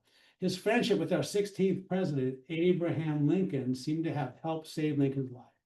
Lincoln faced many more struggles in his life, including the death of one of his sons in the Civil War, but there was no indication that he ever suffered from that degree of depression again, was ever again suicidal. The story is presented here to help remind you that one person can make a difference and that the person that is helped by our care and concern may very well go on to help others or even to do something important to help others. So if you're not sure what you can do, at least just being present and with that person, just being that present, you're doing so much already. Remember, trauma, grief tend to be experienced alone. That's something you can take. And next slide, please. The Princess Bride fans out there, let me explain. No, there is too much. Let me sum up. Inigo Montoya. I will end before I take questions. There's a very good book made to a very good movie called A River Runs Through It. I don't know if you like Fish, very good movie about fishing. And in it, there's two sons, and one son comes to a tragic end by his own doing. And the father is giving a sermon at the very end. I find this so helpful just for myself, and I'll be you too. And the father's sermon goes something like this: each of us today will find ourselves facing a loved one in need, and we'll ask ourselves the same question. God, we're willing to help, but we don't know what, if anything, is needed. For it's true, we can seldom help those closest to us. Either we don't know what part of ourselves to give, or more often than not, the part that we have to offer is not wanted. And so sometimes it's those that we live with and know who elude us. But we can still love them. We can love them completely without complete understanding. So I offer that to you. If you're present and you demonstrate love and concern for someone, you're doing more than you realize. So if nothing else, keep doing that. But thank you for being here today. I'm a little past time. I don't know if I'll have time for questions. 2 minutes. 2 You're, minutes. you're fine. Any real burning quick questions? You're also welcome. I do have to be back in Pendon, but you'll have my phone number, email. If you need to talk privately, call me up. Happy to talk to you, talk about what's going on, see if we can get you pointed in the right direction. Any quick questions about the presentation? Is there anything stupid that I need to fix here? Thank you, all of you. You're here on a Saturday morning to learn how to do things a little bit. You are really to be, and it's not just because you have two of the most wonderful people in the world here, but thank you, Marsha. Thank you, Mark. So, how many minutes do you have? Rita, I don't.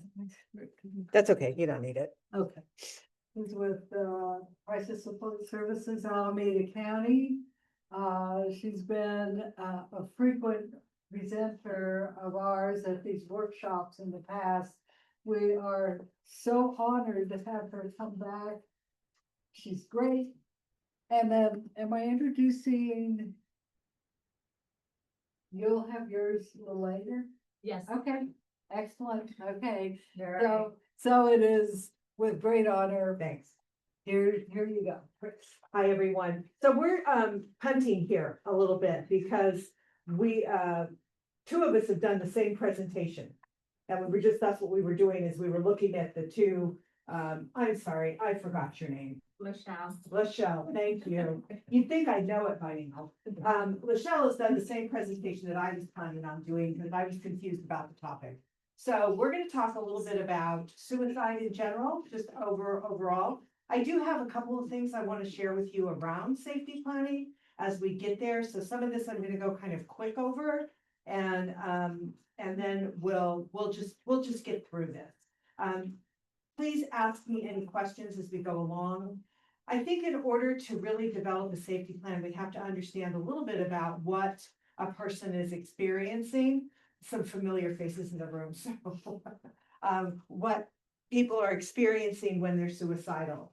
And that will help us be able to then speak about safety planning to someone in a way that will engage them in the process.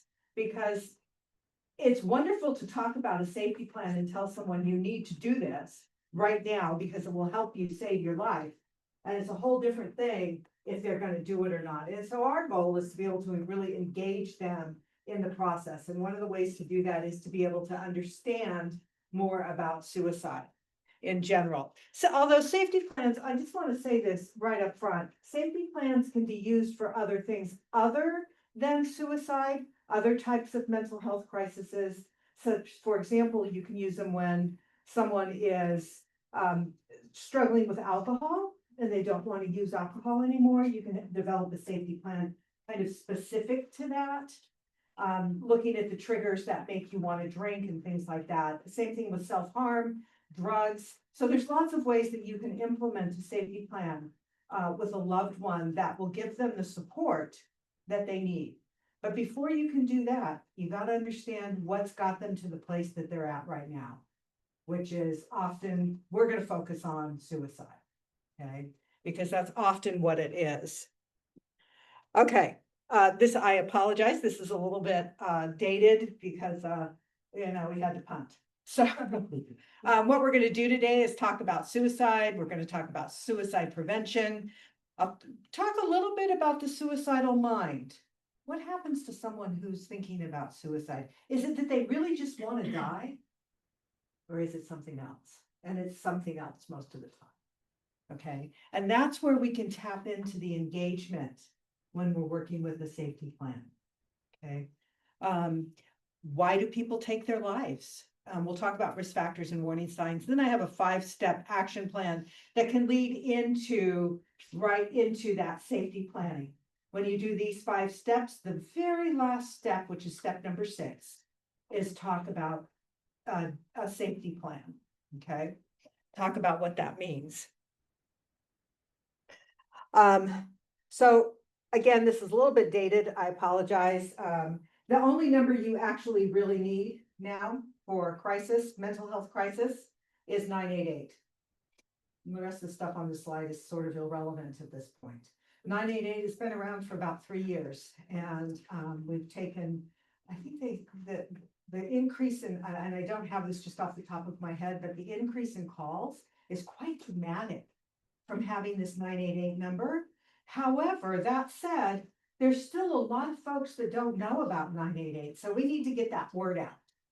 But it's an easier number to remember. When you're in a crisis, 3 numbers, 988, is much easier than 1-800-273-TALK, you know, because who remembers that, right? I don't remember it most of the time, so there you go. So we really want to just really use the 988 number. How 988 works at this point, they're going to start using geolocation for it at some point. But what they're doing now is it's based on your phone number, the area code that you're calling from, and it will route you into a local crisis unit. Okay, like our center, like Crisis Support Services. For Alameda County, that's where you go if you call 988. That's, we're a 988 center, we're accredited through 988, and we answer their phones. If you text or chat in California, you may go into a different center, just depending upon who has availability. Okay, they're not routing that the same way. There's, of course, there's language services available on 988, about 140 languages. So someone's first language is Spanish. They may prefer to speak in Spanish than in English when they're in a crisis, or any other time as well. So just so you know that. So get the word out. That's the thing about this slide. Get the word out. So let's talk about a little bit about, I'm not going to spend a lot of time with this, but it is good to have definitions about suicide, just so we're very clear about what it is. A lot of people say harm yourself. Well, that's different. Harming oneself is much different than killing oneself. So when we talk about suicide, we're really talking about wanting to take our life, to end it. Okay, so these definitions help. It's when you want to end your life. Ideation, we throw that word around a lot too, and that's when an individual thinks about suicide. They may have more suicidal behaviors. And then the behaviors part is, see what I mean about the ideation thing? I do it myself. And then the suicidal behaviors is when they're focused on behaviors that will end their life. So you don't need to remember that. It's not really that important, other than we want to make a clear line between harming oneself and taking one's life. And we should always want to, you know, someone wants to harm themselves, there's lots of ways to do that. Doesn't mean they're suicidal. When someone wants to end their life, that's when we're looking at suicide specifically. All right. So let me ask you guys a quick question, because, you know, I struggle with this myself all the time. And I've been reading a book recently called Why Prevention Fails and Suicide Prevention, Why It Fails. And I forget the exact title, but it's really about why are we not able to manage suicide? Why is prevention failing? And this is a really big question. It's written by Craig Bryant. Wonderful book. I really enjoyed the book. Anyway, so when you think about suicide prevention, what do you think about? What comes to your mind when you hear suicide prevention?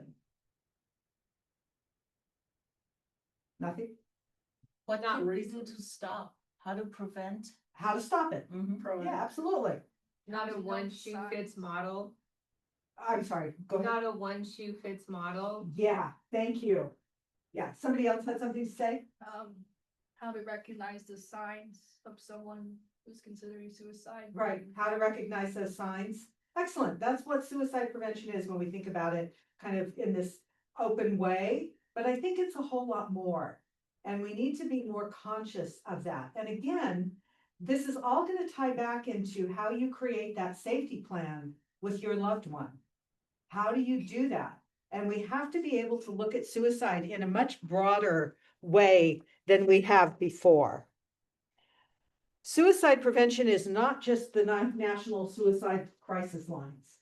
It's not just our center. It's much bigger. It encompasses everything in our community, everything that the person experiences in the community. Okay, so here are some of the things that we look at when we talk about suicide prevention. Food. I mean, the first time I saw this, one of my colleagues at work had done this on a graph about what is suicide prevention. This is the first time I really looked at it, and I was kind of stunned, frankly, by some of the things that were on this list, like food. You know, if you live in a food desert, you're not going to get good, healthy food. For your brain to develop healthily, your body to develop, you need healthy food. You can't constantly be eating canned and preservative food. Now, look, we all eat preservative stuff. I get that for sure. And some of us may have grown up on a lot of that, and that's fine. But we really do need those fresh food, that fresh being able to cook and feed our folks. This is youth suicide. We look at youth. What about youth? So we know that youth have a very high rate of suicide, and safety planning is good for adults and youth across the board. So what are youth experiencing? And we know that to help reduce the suicidality of our youth, we need to be able to provide them prevention as well. Affordable housing, affordable health care, peers, you know, stable housing is a really important part. If those basic Maslow, when I was in graduate school, they talked about Maslow, right? And everybody's shaking their head going, yeah, we all know this. If you don't have those basic needs met, I can't talk to you about anything else because I got to get those needs met first. Food, clothing, shelter, you know, the basics, the just very basics, healthcare. What about stigma? I work with a colleague that works in the Latinx community. That's her focus is Spanish speaking folks. And there's a lot of stigma. She fights that every time she goes out. And stigma is one of those things that we've all experienced, our loved ones have experienced, and that can be a barrier to getting treatment, to getting help. So we want to look at that. Community engagement, strengthening financial security, that can include good education. You know, so my point, I'm not going to go over the rest of them. I'm just, you know, we see what's here, and what's really important is that this is all about suicide prevention. It's the things you said, but it's the things that are happening to the whole person and the experiences of their life. Again, we can't talk about much else if we can't get basic needs met. I experienced that on the crisis line. I've been with my agency for 20 years, a long time.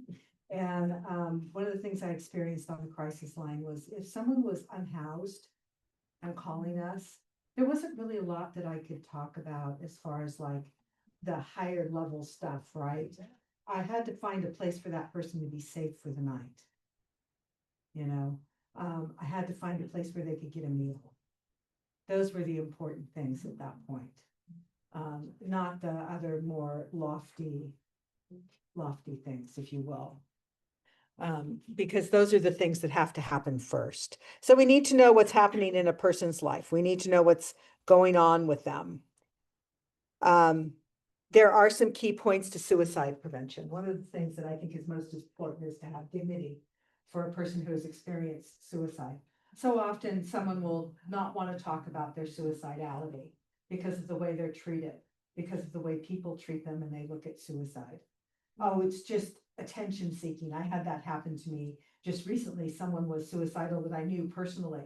And someone else that I also knew said, oh, they're just doing it for attention. We don't need to pay any attention to them. Imagine what that felt like hearing that. The person that was suicidal hearing that. It must have been awful for them to be so invalidated for what they're feeling right now. Because it's a scary feeling. You know, being suicidal is pretty scary, actually. We also want to remember that suicide is about a lot of different things. Hopelessness is a big part of it. Lack of connection is a big part of it, of feeling suicidal. These things matter. We all have we all need to be more aware of the conditions that might increase suicidality within our community, such as racism, homophobia, oppression, how people are treated based on who they are in the community matters. If I am a person who historically has not been able to trust healthcare, I'm not going to go see a mental health professional. I'm not going to engage in that way because I don't trust that. So we have to be aware of how those types of issues affect the folks that we're talking to. So for example, if you're talking to a loved one or a friend or a co-worker or whatever it is, right?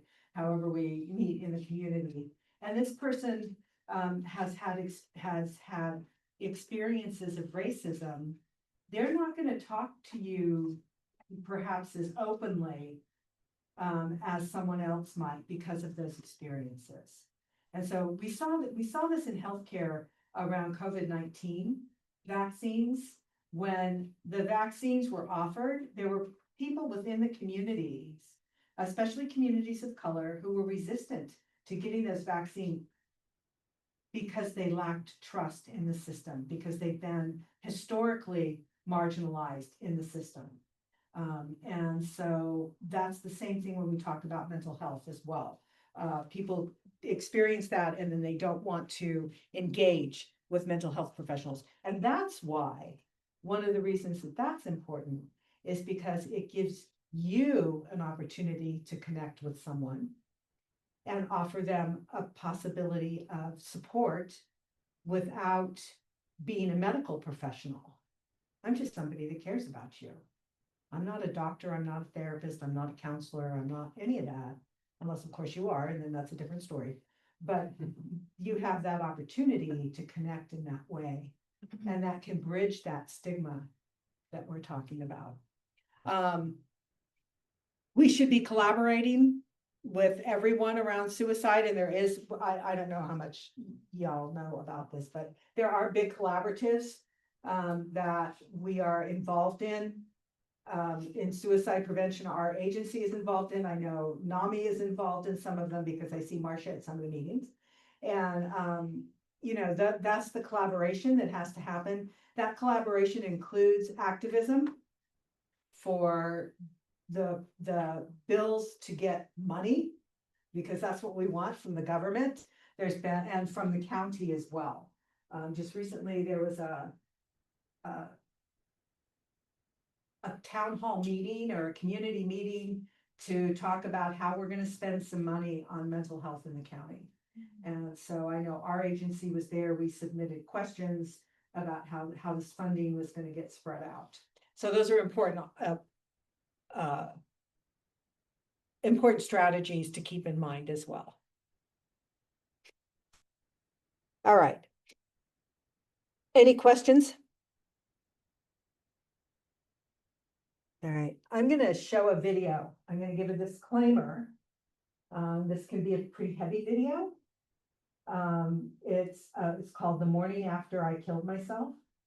And it's this young woman is telling the story of the morning after she killed herself. And so if this feels uncomfortable, or if you want to step out, feel free to do that. If you need to step out at any time, do that. There's nothing graphic in it, it's just the story. And if you need support, let somebody know so that we can get you that support, okay? And just think about, just notice the impact it has.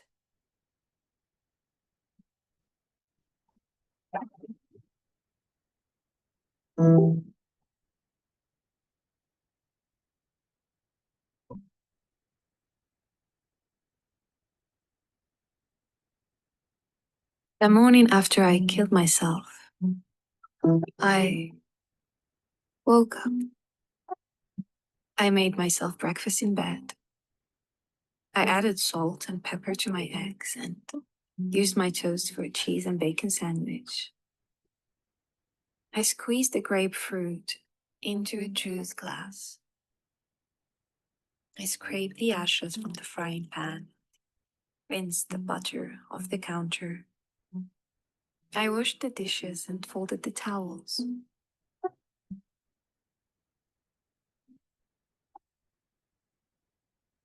The morning after I killed myself, I fell in love. Not with the boy down the street or the middle school principal, not with the everyday jogger or the grocer who always left the avocados out of the bag. I fell in love with my mother and the way she sat on the floor of my room, holding each rock from my collection in her palms until they grew dark with sweat. I fell in love with my father down at the river as he placed my note into a bottle and sent it into the current. With my brother, who once believed in unicorns, but who now sat in his desk at school, trying desperately to believe I still existed. The morning after I killed myself, I walked the dog. I watched the way her tail twitched when a bird flew by, or how her pace quickened at the sight of a cat. I saw the empty space in her eyes when she reached the stick and turned around to greet me so we could play catch, but saw nothing but sky in my place. I stood by as strangers stroked her muzzle and she wilted beneath their touch like she once did for mine. The morning after I killed myself, I went back to the neighbor's yard where I left my footprints in concrete as a 2-year-old.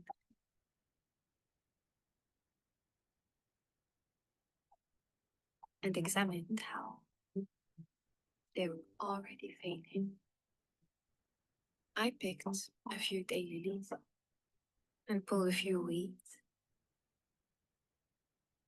and watched the elderly woman through her window as she read the paper with the news of my death.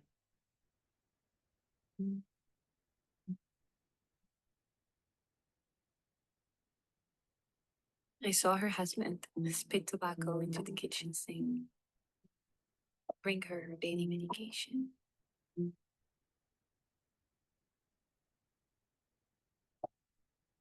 The morning after I killed myself, I watched the sun come up. Each orange tree opened like a hand, and the kid down the street pointed out a single red cloud to his mother. The morning after I killed myself, I went back to that body in the morgue, tried to talk some sense into her.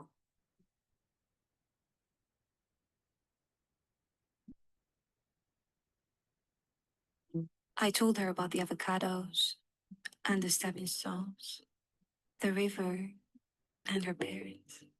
I told her about the sunsets and the dog and the beach.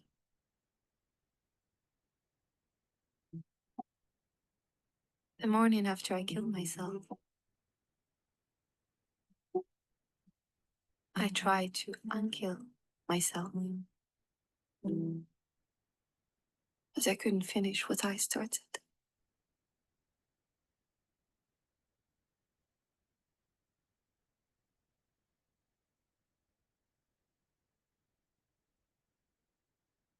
Comment?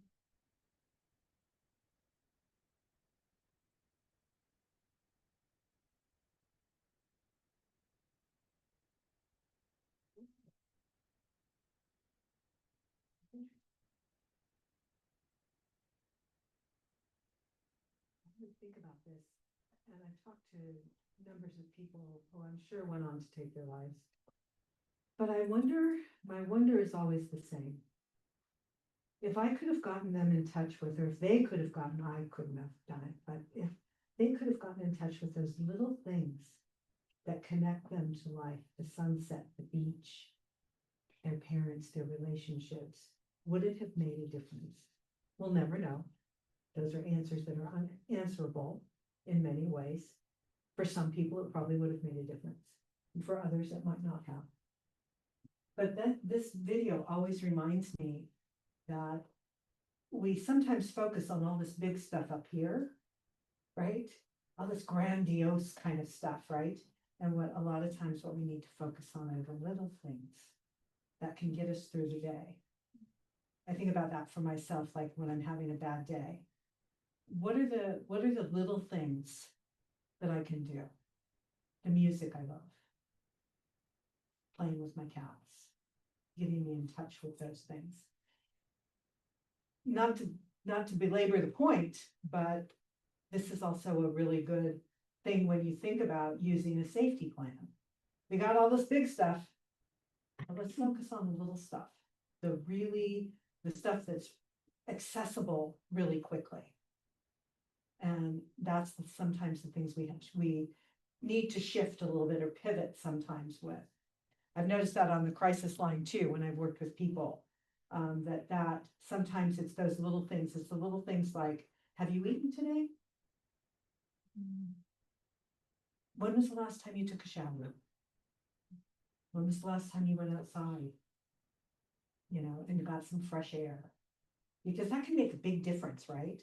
So that's what this video always reminds me of. Anybody have any thoughts about it or comments? I want to give you a chance to say what you need to say, if you need to say anything. It's okay if you don't. I just remember I saw a film similar. And thank goodness the gentleman lived. He actually went off of the bridge here, actually in San Francisco. But you've probably seen it, it's been on TV quite often. But the thing that was impressive is he said he had decided to do that, to kill himself. But he had also decided if someone had said, good afternoon, or how are you doing? That he probably wouldn't. And a woman stopped him and he was getting very hopeful because he thought she was going to say that. But she said, would you take a picture of me? Right. And then he continued on. Yeah. Isn't that interesting? That's Kevin Hines, by the way. You know, and his story is quite remarkable because he speaks to those points very eloquently about the idea that I wanted to die when I was on the bridge, and no one would know that I didn't want to die. Yes. Which is one of my favorite lines from from his video, is that no one would know that I didn't really want to die. Right? I want to die. I can't take it anymore. But I don't really. And the line there is, if I could make the pain go away, right? If this pain would just ease up a little bit, then I wouldn't want to die so much. Might not be gone. I might still need to get help, but I wouldn't want to be in that moment. Yeah, thank you. thank you for bringing that up, because this is perfect. Okay, anybody else? I think maybe it depicts that the thoughts or the ideations can be so fleeting and temporary. Day to day, Mhm. and I think it's just trying to talk to them at the right moment if you can. Yeah, yeah. Absolutely. Oftentimes, when people are suicidal, it is a fleeting moment. And a lot of times suicide attempts take place within 10 minutes of thinking about suicide. There's some, they did some research in a hospital setting for people that had attempted suicide. And they asked them, the question they asked is, how long did you think about suicide before you attempted? And a large majority said about 10 minutes. Now, does that mean they never thought about it before? Probably they had. But from that moment to pulling the trigger or taking the pills or whatever they were doing was short, very, very short. And that's that impulsivity that we talk about in suicide so often. And if we can get people through those impulsive moments, then we have a better chance of saving their lives. They have a better chance of saving their lives. You and I can't save their lives. Something they have to do. And that's why when, in a few minutes, when LaShelle talks about safety planning, that's why this is important. That's why having this written down is important. Having that available to someone, so in that impulsive 10 minutes, they have something else they can do, right? And that can help save lives. All right. Okay, come on.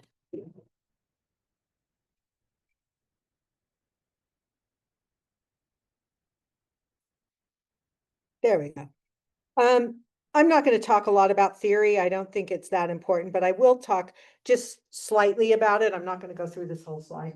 What's important about this slide is to take a look at what's going on with the person that's in my life that's thinking about suicide.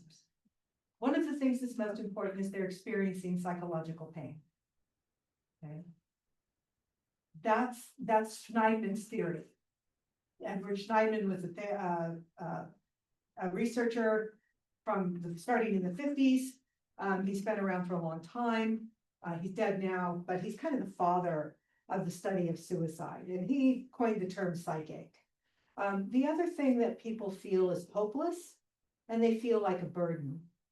And that's Joyner's theory about suicide. There's lots of theories. Most people still think that suicide is about depression and mental illness. And although that is true, it's not always about depression and mental illness. It can be about other things as well. It's going back to that, what's suicide prevention? They might not have a mental illness, but they don't have financial security. They're losing their home. They can't provide for their families. That can increase suicidality.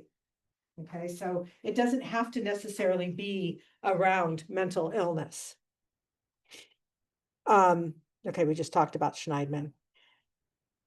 What he said about his theory, and I like his theory, even though it's old, I like it because it does speak to what people experience. And so he said his theory shows up in 4 ways: thwarted love, acceptance, or belonging. We know that often people who are suicidal don't feel like they belong. And that's how we can help, is to help them feel like they belong. Help them connect to people who care about them, okay? Excessive helplessness or feeling that they have no control, a damaged self-image that really speaks to shame and avoidance and defeat, humiliation. Shame is really big when it comes to suicide, okay? Those shameful thoughts and feelings. And then damaged relationships. Often folks feel like they can't connect. And that's where, as a loved one, you can let them know, no matter, or a colleague or whatever, no matter how difficult it's been, you still care about them, and that you are there for them. Even though for them, they may not feel that way, but you know that you are, because people have a wide range of emotions. Joyner, we'll talk about Joyner just briefly. What Joyner said, he built on the theory of psychic, and what he said is that people who are at risk for suicide have the thwarted belongingness, that feeling of burdensomeness, which we see often in suicide. But he went one step further and said, you have to be able to kill yourself. That in fact, the theory is that it's easy to take your life. But the reality is it's actually quite hard. Your body will fight you to stay alive. And it takes a lot of courage to take your life. Okay, so he says that you have to have the capacity for that.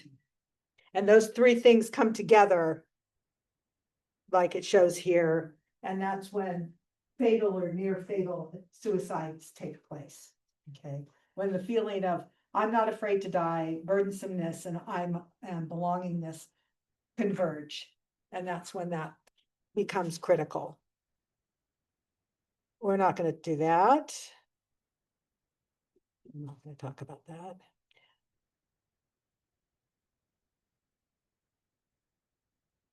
Hold on just a second. I'm sorry, I, it's what happens when you.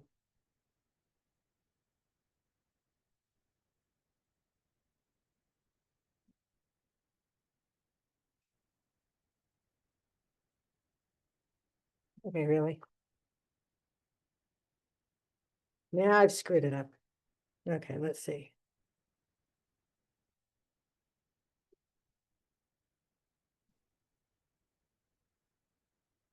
How come I can't get it to move?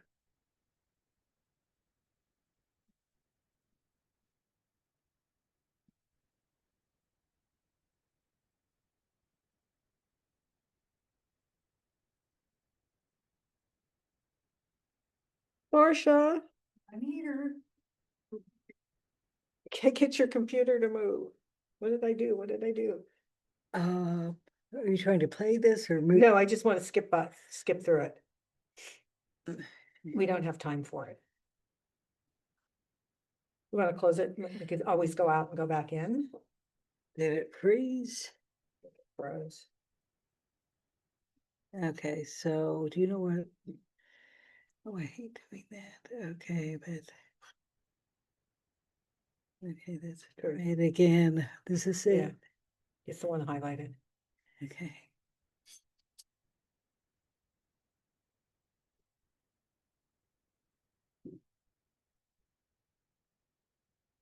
Let me take a moment here. Okay. I'm not quite sure where we're at. So let's just start with talking about be the one. How do we talk to people who are suicidal? What do we say? How can we have something that's simple that we can remember, that we can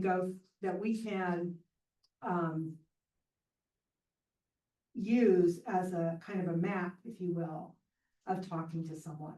And that's the be the one. And so the first thing to remember when we are beginning to talk to someone about suicide. How many of you have had conversations with loved ones about suicide? Okay, so quite a few of you. I'm going to take a hazard guess here. I don't want to speak for anyone, but are they difficult? Yeah. Can somebody speak to why they're difficult? Anybody willing to speak to that? Yeah. Part of the reason my family member was, is bipolar. And so there was some cognitive difficulty going on at that time. Yeah. So ability to just understand had been impaired somewhat. Yeah. Also did not want to acknowledge. So yeah, that resistance, that stigma, that whatever you want to call that. Yeah. And that's, you know what, that's hard. It is hard. And it can be a very difficult conversation to have. Okay. So what else? Yes. So it's interesting with bipolar or some other like depression elements that's pretty serious and you don't know where to go, okay? But then also borderline personality disorder where it could be suicidal ideation and all that. You still don't want to trigger them. You don't know where they're coming from. And it seems like we on this end are more nervous about it than they are, whether they talk about it or not. So it's talking about eggshells, right? Yes, yes. And we come to the sessions year after year, we hear it gets better a little bit every time, but, you know, you gotta be gentle, you gotta be firm, you can't not talk about it, you Right. have to talk about it, it's just like And that's a lot of pressure, tough, isn't it? tough, yes. Yeah, I like what Mark said about walking on eggshells.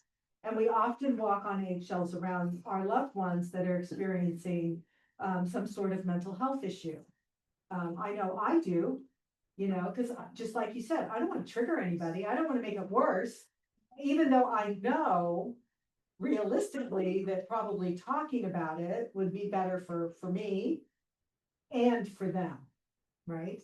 But we have that. I think that's a really normal experience too. Thank you. Thank you. Anybody else? Yeah. We also have our own internal mental health aspects of it. And if I intervene in something I've never done before, the likelihood of my saying the right thing is low. The likelihood of saying something that doesn't go well is high. And if there's a bad outcome to this for the rest of my life, I will blame myself for having caused it. Yes, absolutely. Thank you, Mark. Yeah, absolutely. And those are real internal experiences that run through our minds as we're talking to our loved ones, our colleagues, our friends. And they're significant. And I think what happens sometimes is that stops us, right, from talking about it. And like you were saying, it's easier for them sometimes than it is for us. And it's because of those things. Yeah. So what does that mean? Do we not talk about it? No, we have to. Yes, exactly. Yeah, it's uncomfortable. I remember the first time, I'll share a quick story. When I started in the agency, I was working on my undergrad. I was just about finished and I was doing a work placement and I was training on crisis lines, and my trainer, Ben, who I love dearly, he was my trainer and he said, "You're taking the next phone call." And I was so scared to ask about suicide. I mean, I didn't know how was that going to be? What if they said yes? You know, all this is going through my mind, right, as I'm sitting there. And phone call happens and I pick up the phone and the person says, "I've got a gun, I've got 25 bullets, I'm on my way to the BART station, I'm going to kill 25 people." And at that point, talking about suicide seemed easy. You know, all of a sudden I'm like, what? You know? So perspective is helpful, but I learned in that moment that it's hard to talk about this stuff. And whenever I ask someone, even today, are they thinking about hurting themselves? Are they thinking about suicide? I still get really nervous. I get really nervous. So that's pretty normal. So Okay. wait, you can't let us hang in there. Oh, sorry. Oh, sorry about that. Actually, he was on his way to the BART station in Hayward. We called Hayward Police. Called Hayward Police. They dispatched BART. They found him at the BART station. He did have a gun. He did not have bullets, and was was in the middle of some sort of psychosis. Yeah. You know, and he actually wasn't going to harm anyone. But he had said that he was, so we had to take that serious. And so they took him in and took him to John George. That was the intervention that So BART police did. I have a question. So you're answering the phone in a hotline, right? Yes. Somebody calls the police, or you're talking to this person, you're trying to keep them busy. So what happens in that Yeah, process? my trainer, Ben, was there and he called the police. I was on the phone. We Right. have a messaging system on our computers in the crisis, so Okay. he could text me while I was talking to the person. Yeah. And then he made those calls. Right, and even if the trainer wasn't there at any given time, someone you're talking to, Yes. they can start the process in the Yes. background, right? Yes, they can always start the process in the background. And so we're seeing these increases in the mass shootings, often, you know, are possibly linked to wanting to commit suicide, right? So Often, Are you now really screening for that when you're getting calls as far as asking questions about firearms? We always do. We, especially when someone is at risk for suicide, we ask, do they have a firearm in the home? Are they alone? We ask a series of questions regarding their safety and the safety of people that they might live with. So yeah, we do. Okay. It's interesting when we talk about the increase in what we see, with the kind of the mass shootings and suicide. There is, there is more of them. And it's a really interesting phenomenon. I'm gonna geek out now here for a minute. I'm reading a book right now by Joyner about violence and suicide. And it's very interesting to read about what's actually happening with people in that moment when they want to take themselves out and they want to take someone else out. We've had it long. The way that we've dealt with it for so long is probably not quite the way we should be dealing with it. Okay. Especially when we look at like family annihilators and things like that. Yeah. So, okay, let's, because of time, I'm gonna move on here if I can not break the computer again. And we're gonna go, I'm actually not gonna talk about, let's go to be the one, okay? Because of time, I want to make sure that we get through this part. This is the important part. These are the steps leading up to doing a safety plan. Before you start a safety plan, there's some things you need to do, okay? Especially around suicide. And so I like these 5 steps because they're easy. Ask, be there, keep them safe, help them connect, and follow up. So let's take a look at each of these steps. The first step is you have to ask, are they thinking about suicide? It's a hard question. It's not easy. It just is. Best way to ask is just like you ask about everything else. How's your day? Are you thinking about suicide? When you said you wanted to go to sleep and not wake up, is that because you've been thinking about suicide? Or have you been thinking about wanting to kill yourself? However you ask is okay. But remember, harm yourself is something different than kill yourself. So don't ask, do you want to harm yourself? Be direct. Do you want to end your life? Are you thinking about suicide? Okay, so you won't put the idea into someone's head. In fact, research has shown that when you ask about suicide, it relieves some of the pressure for the person. It gives them an opportunity to talk and you become a safe person for them to talk to. Okay. Be there. What does that mean? Does that mean I have to be with them all the time? It might. Sometimes when someone is really suicidal, we might need to be there. One of the things you want to think about is a lot of times when someone's suicidal, you immediately go to, let's go to the hospital. And that's not a great choice. Sometimes it's necessary, but most of the time we can keep people out of the hospital and in the community. And if we can do that, they do better. There's better outcomes. Now, again, that said, sometimes the hospital is the right choice and they need to go there, okay? So what does it mean to be there for somebody? Be present, talk to them, phone, internet, we can do Zoom now, Google, whatever you need to do if they're far away. Actually look at them and talk to them, even over the internet is good. Listen to their story. Let them, even if you've heard it 100 times before, let them tell you what's happened recently. Try to redirect that into what happened today that made you feel suicidal. Okay. Sometimes there's a little story that goes along with that, but if you can redirect them to talking about what happened right now is always helpful. Be emotionally available. That just means be supportive. Spend time together. A lot of times when people are suicidal and they're depressed, they don't want to go out.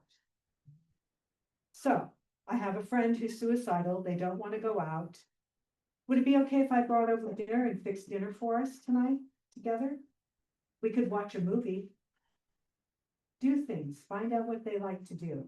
Just be with them. That builds connection. And these are all things that should be on a safety plan. Go to the movies, call a friend, make sure you've eaten, all of those kind of things. Walks, movies, any of that is a good thing. We always want to use empathy. Okay. Let's see. I think I have time for this video. This is Brene Brown on empathy. Have you guys seen this before? Do you want to see it again? I've never seen. Okay, good. All right, it's Brene Brown.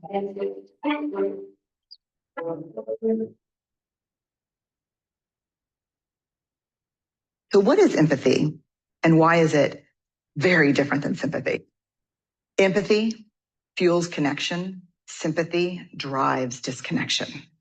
Empathy, it's very interesting. Teresa Wiseman is a nursing scholar who studied professions, very diverse professions where empathy is relevant, and came up with 4 qualities of empathy. Perspective taking, the ability to take the perspective of another person or recognize their perspective as their truth. Staying out of judgment, not easy when you enjoy it as much as most of us do. Recognizing emotion in other people and then communicating that. Empathy is feeling with people. And to me, I always think of empathy as this kind of sacred space when someone's kind of in a deep hole and they shout out from the bottom and they say, I'm stuck, it's dark, I'm overwhelmed. And then we look and we say, hey, you climb down. I know what it's like down here and you're not alone. Sympathy is, ooh, it's bad, no, you want a sandwich? Empathy is a choice, and it's a vulnerable choice, because in order to connect with you, I have to connect with something in myself that knows that feeling. Rarely, if ever, does an empathic response begin with at least. Yeah. And we do it all the time, because you know what? Someone just shared something with us that's incredibly painful, and we're trying to silver lining it. I don't think that's a verb, but I'm using it as one. We're trying to put the silver lining around it. So I had a miscarriage. Oh, at least you know you can get pregnant. I think my marriage is falling apart. At least you have a marriage. John's getting kicked out of school. At least Sarah is an A student. But one of the things we do sometimes in the face of very difficult conversations is we try to make things better. If I share something with you that's very difficult, I'd rather you say, I don't even know what to say right now. I'm just so glad you told me. Because the truth is, rarely can a response make something better. What makes something better is connection. I love that video. It's a cute one.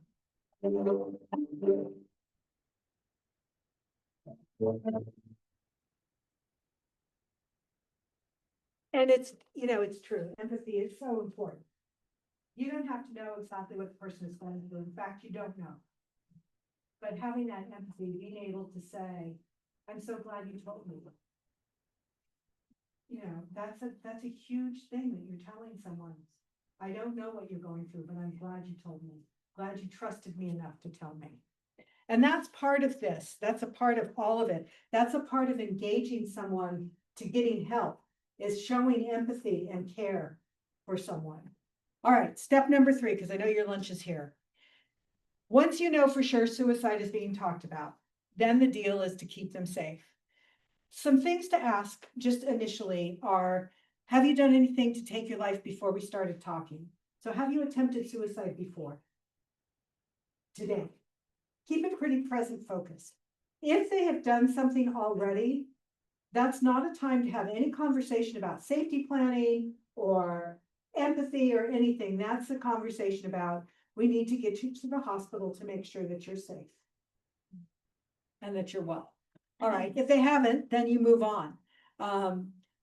You can thank them for letting you know that they're thinking about ending their life. It's courageous to say to someone, I want to kill myself. It takes a lot of courage. So acknowledge that. Acknowledge that. And then Ask about a plan. Do you know how you would take your life? Do you have a method that you've thought about? Then there becomes a conversation. You're gonna learn more about this a little bit later. About lethal means, about removing those means. Let me give you an idea of why that is so important. If we look at the Golden Gate Bridge, we put the net up, right? Prior to the net, there was about 212, about 30 suicides and about 186, something like that, interventions on the bridge every year. That's approximate, okay? It's an average. Since the bridge has gone up through July of this year, there have been 4 confirmed suicides, 0 unconfirmed suicides, yeah. And then, 50 interventions? So 54 is the total. You see how much it's gone down just by having that net there. Interventions like this work because they take away the impulsivity. Someone going to the bridge right now is going to look at that net and they might jump. We've had 4 people jump. But it's not a bouncy net where you're going to have fun bouncing around down there. It's a steel cable net where you're going to get hurt when you jump. So it's going to make you think. People aren't going there as much. They're not doing as many interventions. Interventions like reducing access to lethal means works. Does it work every time? No. Can they go somewhere else? Yes. But when we've done research, when suicide prevention has done research about that, where, like, for example, when they put the barrier at, I believe it was either the Eiffel Tower or the Empire State Building, what they looked at was, did the numbers of suicide go up in other methods when those methods became unavailable? And the answer is no. So that's interesting. Okay. And so that's why you ask about a method and then you talk about how to remove that method. You'll learn more about that later on. Okay. So you keep them safe. Does that mean, again, we want to keep them out of the hospital? You want to engage them in the conversation. It should be collaborative about keeping their space safe. What do they need to feel safe? Is there comfort things that they could use? Not just the methods that they're thinking about suicide, but are there things that would make you feel more comfortable? If there's some place that you can go that you feel safer. And so I've had people tell me the hospital is the best place for me to feel safe. Okay, we'll go there, we'll do that. But I've also had other people say, I like a particular blanket, or I want to stay with my mom for a few days, or whatever that is. You know, we help them get to that place. Okay, because we're talking about that. The one thing you're going to talk about a safety plan. And that's a big part of keeping them safe. But I want to give you an opportunity to know what it's like to have a safety plan. So I'm not going to spend a lot of time on that because again, it's lunchtime. But I want you to take a few minutes at some point today, tomorrow, whatever, homework, and I want you to fill out the safety plan. All of you have faced crises, usually in the midst of your own loved one's crisis. All right? Sure, of course. So is this safety plan for us or for our loved one or both? It can be for both. You can use this for both. You're going to learn, LaShelle is going to teach you about Stanley and Brown, which is the same. The only difference is the wording is different. This is a little more casual wording, where that is a little more clinical wording. Okay, so it can be for you, for your loved one, it can be for anyone. But I'm giving it to you in hopes that you'll fill it out for yourself, so that when you have one of those moments, you know what to do. Okay, you have someplace to go. I have one. I keep it on my cell phone. There's apps that are great. Just look up suicide safety plans and you'll get a whole bunch of them and choose the one you want. You can get these off the internet too. I think the website is on there. So while you're doing that, I have a question. The safety plan, right, when we're talking to our loved ones, when they're in psychosis, you can't have a conversation. Yeah, And you shouldn't. we'll talk about that. Now talk Yeah. about, yeah. We have a whole presentation on safety It's an planning. equation, huh? Yeah. Okay. Yeah, there's times to use a safety plan and times not to. Okay. And when someone is in psychosis or so suicidal, they can engage. That's not. Okay. This is for a time when someone is feeling more together, if you will. Yeah. Okay. Okay. All right, I'm almost done. The last step is follow-up. That means you don't just drop them off and say, okay, well, good luck. After you had a movie and dinner with them, you just take them home and don't call them again. Following up is following up. Checking in with them, making sure they're okay. Keep that connection. Okay.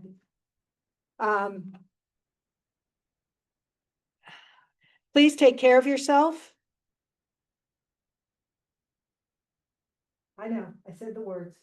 Please take care of yourself. That is as important as anything else you do.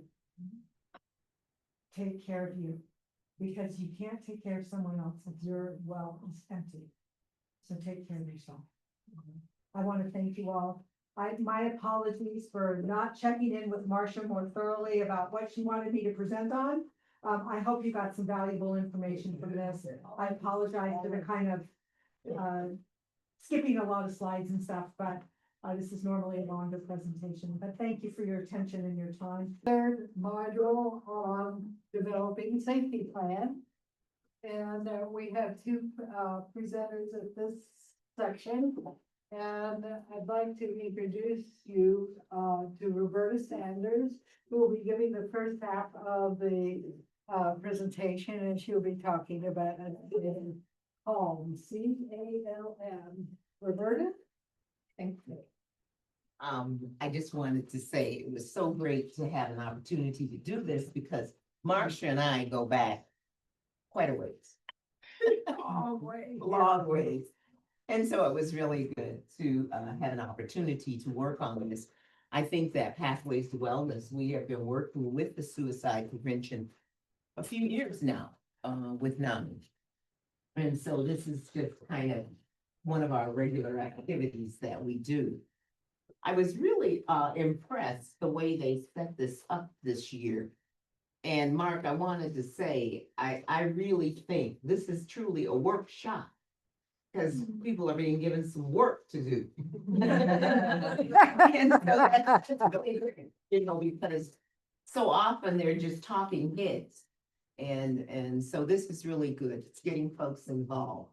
And so this section is going to be very much like that. And it's going to be about calm. And so we'll just go ahead and so you can, if you don't know that terminology or have you heard that terminology? Let me see. No.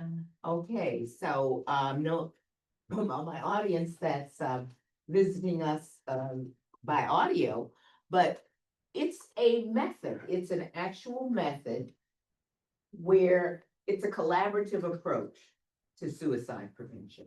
And it's actually, we're going to talk about steps, real steps that will help you and the family kind of begin to put together a treatment plan. I really was appreciative that so many of our speakers talked about having a safety plan and figuring out. And so we're going to talk about how to do that. And I was really pleased that the last speaker just before lunch, it's not easy. It's not easy. So we just want to acknowledge that. So we go on to the slide where we talk about it's a way to make sure we use time and space to reduce the risk for our loved ones. So we're going to actually talk about actual tangible things that you can do. So counseling on the access to lethal weapons. First, let's just talk a little bit. Just a reminder, we talked about suicide, kind of a real great overview that our speaker did. And one of the things we know is it's transient. People are not suicidal all the time. It's transient. And so using the CALM method helps us to make sure that there are not lethal activities available for our loved ones. So that's really the basis of it. And then we're gonna talk about, how do you actually do that? Talk about steps to actually do that. And it's so that the support is there. Let me say, it is very important that we do this when we're not in a crisis. You know, like the speaker said, you know, if they've taken the pills already, we don't have time for calm or anything else. We've got to get them to the hospital so we can make sure that they're safe.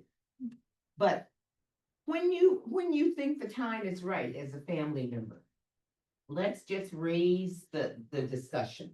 So I'll have the next slide. Because we know that. Okay, Excuse me. that's all right. Just looking for, there we go. Yeah.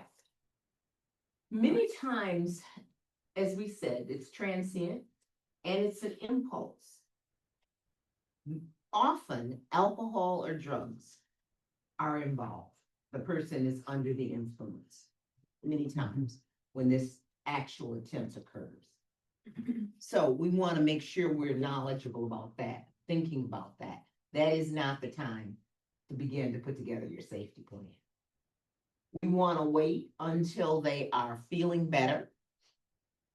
And we want to make sure that these lethal weapons are not available.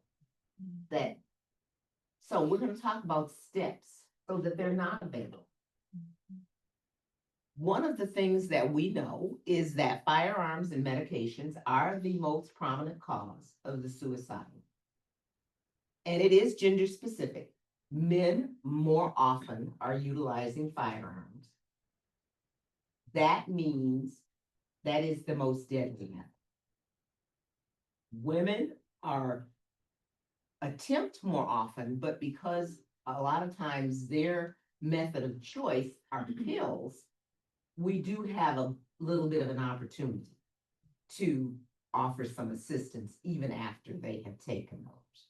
So it's very important to understand, while medication and firearms are the two predominant ways for a lethal suicide, it is gender specific.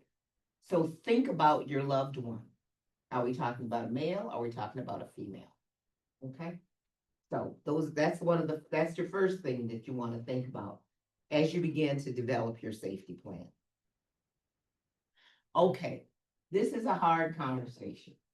We said that. So what do you do when you have to have a hard conversation?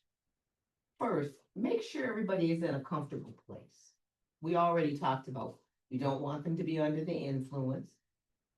As I was stating when we were talking about another situation, my family member, if they are off their meds, that is not the time, because the delusional content may interfere with them actually understanding what we're doing and what we're trying to put together. So at a time when they're on their meds, they're feeling better, they are able to talk. It's still a difficult conversation, but you can say, I just really want us to have this because I care about you. I care about you being safe all the time. And right now, you may not feel like there's any issue because you're feeling a little bit better right now. You think suicide is not an issue. However, we know that mental illness, it's up and down. It's up and down. It's not always the same. And so right now, we want to have a plan so that we can make sure we keep you safe. So that's what this is about. Getting the things we know that are lethal out of the way so that they're not available when this impulse for them to harm themselves occur. Okay, makes sense? So we want to. Next slide. We also want to make sure we get input from the person. We know some things. We know keeping these pills out of the way, keeping guns out of the way. We're going to talk some specifics about that, but let's ask them, what else would they like in their safety plan? In terms of how would they feel safe? What do they want in their safety plan? I think sometimes for family members, sometimes our anxiety gets so high that we want to like make sure. So we're going to kind of dictate everything. We need to do this and we need to do that. But remember, the person has to be your loved one. We want them involved. We want them to tell us, what do we need to help you feel safe? You tell us. It's amazing sometimes. Sometimes people will say, you know, what I need to feel safe is I need to go to the hospital. And sometimes that may be the answer. So we want to listen. We want to make sure we listen. We definitely don't want, we know hospitalizations are very traumatic. They are difficult. They don't really help the person move through what's going on. It's just to keep them safe right at that particular time. But we want to ask our loved one, what do they need? Sometimes it's very interesting. You know what? I think I just need to go stay with grandma for a while. I need to get out of the neighborhood. So we want to make sure, because it may not be something you've thought about. Okay? So we want to make sure we're asking them, what do they need to make them feel safe? Okay. Key questions. Now, some of these are difficult. Some of these you may know the answer to. Some of these you may not know the answer to. Because you may or may not know if a person has a firearm. Now, if there is a firearm in the house that you know about, one of the things that the CALM method recommends is that maybe you can get that firearm off location. That's probably the best thing to do, because hiding it, we know that doesn't work. So we're going to start with what is probably the best plan, and then we're going to go down the list if you can't do that. So if you can't get the gun out of the house, if that's not possible, then let's talk about the next thing that you can do. The potential, you can break the gun down. You can set it so that it's not functional. Take out some. The other thing that you can do is, and this is critical, is make sure that if you can't get the gun out of the house, maybe you can get the ammunition out of the house. Maybe you can get the bullets. Maybe you can get those taken out. So that would be the next best. That's kind of like number 2. If you can't get the gun out, then make sure that they stay separate, that you don't have any ammunition near where the gun is. Okay, so that's the next step. Okay, if you can't do either of those, the next thing, Tom, and this is like not the best, is to have it in a locked facility, the gun. Even if you have it in a locked facility, have the ammunition stored separately, both in locked facilities. Okay, so that's kind of like a 1, 2, 3. 1, get it out of the house. Don't have it there. Number 2, dismantle it, do something to it so that it can't fire. And then make sure there's no ammunition. And then number 3, if you can't do either of those 2, then you will want to make sure it's locked. And don't hide the key either, because hiding things is always a joke, you know, because people always know where they're hidden. Okay.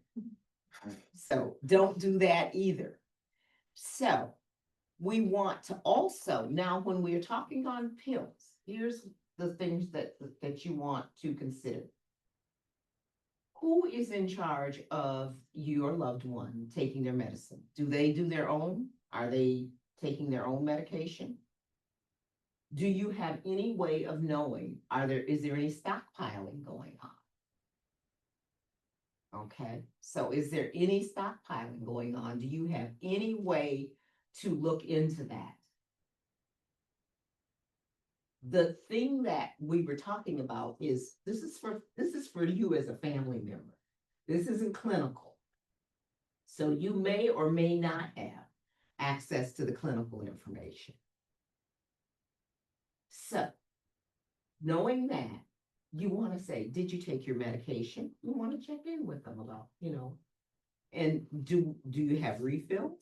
All of those kinds of things that you can kind of get some sense, are they stockpiling? The second one that you want to check in on is, are they obtaining medications illegally on the street? Because all of that is available. We know that. So we want to take a look at. This is really critical because sometimes the stockpiling is mixed with the medication that the clients take in terms of harming themselves, killing themselves, is a mixture between street drugs and their prescribed drugs. So I'm sure many have experienced that. So you want to make sure. And many times as family members, you have more information than you think you have. Okay, and what I mean by that is, you kind of know that whenever your loved one is with fill in blank, Johnny, Susie, that usually means they're into some kind of drug activity. Because you know who they are. You know which of their friends are the ones that are involved with substances and drugs on the street. So if you start seeing that show up, they're calling them, they're on the phone talking to them, that just should raise a red flag for you. I wonder what's going on here. Are they getting this medication to stockpile it with something that they already have? Or are they just using now? We know that these ideas and decisions to take their own life, that's transient. It's not all the time. So it's during that time that we want to make sure that these lethal means are not necessary, are not available to them. Okay, that's the key. It's when there's that window of where there is a possibility that they may decide to kill themselves, you get them through that. That's the whole place that calm can come in terms of making a safety plan. Discuss this very openly with your family member. We're going to talk about, would you consider stock? Or what would you consider if you were going to kill yourself? People may say, well, I would consider hoarding my medication, or I would consider shooting myself. Do you have a way to get a lethal weapon? I hate to say this, but it's not that difficult to get a lethal weapon, as all of you know. And then talk about, what would you do if you started feeling like that? Could we have a conversation? Would you come and talk with me about it? There would be no shame and disgrace. We would just talk about it pretty openly. So we want to make sure that our loved ones know that that's an okay conversation. That you're not going to go off. You're not going to get punitive. That's an okay conversation. You have to, when your loved one is feeling better, you have to make sure that they know you giving them a permission up front to talk to you about those things. That connected? All of that is part of the calm method. Some of the other things you may not think about is like access to the car keys. Okay, because that can also be utilized. So we want to make sure that, again, during those time periods, that very transient period when people are thinking about killing themselves, that we have decreased what's available. Now, we've been talking a lot about what you take away. A lot about what you take away. Now, I want to talk just a little bit about what do you put back? What do you give? Okay. All right. So we talked about having photos. Think about what they might enjoy. Maybe something they've enjoyed in the past. You know, having a short, now we want this to be a very short window, but what about going to the gardens tomorrow, if that's something that your loved one did? What about having a garden date so we can go? And a couple of things, get outside, get some fresh air, get the sun on us, have some time that we can maybe go to the park so that we can do some of the grounding kind of things that we talked about in terms of taking care of ourselves along with our loved ones. So this kind of activity would help both you and your loved one. Okay, so it's a short, like tomorrow, it can't be a long, it can't be like we're gonna go on a cruise next year. That's not the kind of thing we're talking about. We're talking about something that can be in the immediate future, that something they would like to do and maybe would look forward to. So have a positive event that's coming up. Again, ask them. This is another great thing that you might want to do. Johnny, I noticed you haven't fill in the blank. We haven't gone to the gardens, or we haven't gone to music, or we haven't gone to the art museum, whatever thing that they used to like to do lately. What about we set a date to do that tomorrow? So it's trying to tap into those things that we know were positive experiences for them, and making sure that we have a short window to invite them to do that.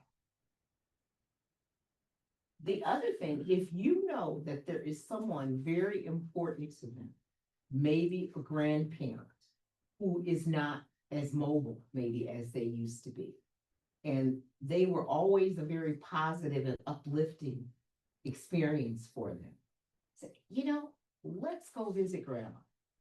We just haven't had an opportunity to do that recently. There's been a lot going on. So what do you think about that? We always want to get their input.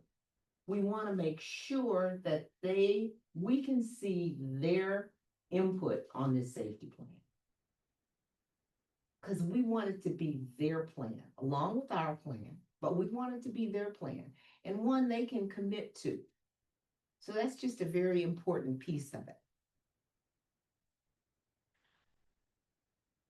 That's what I've been talking about all along, strength-based.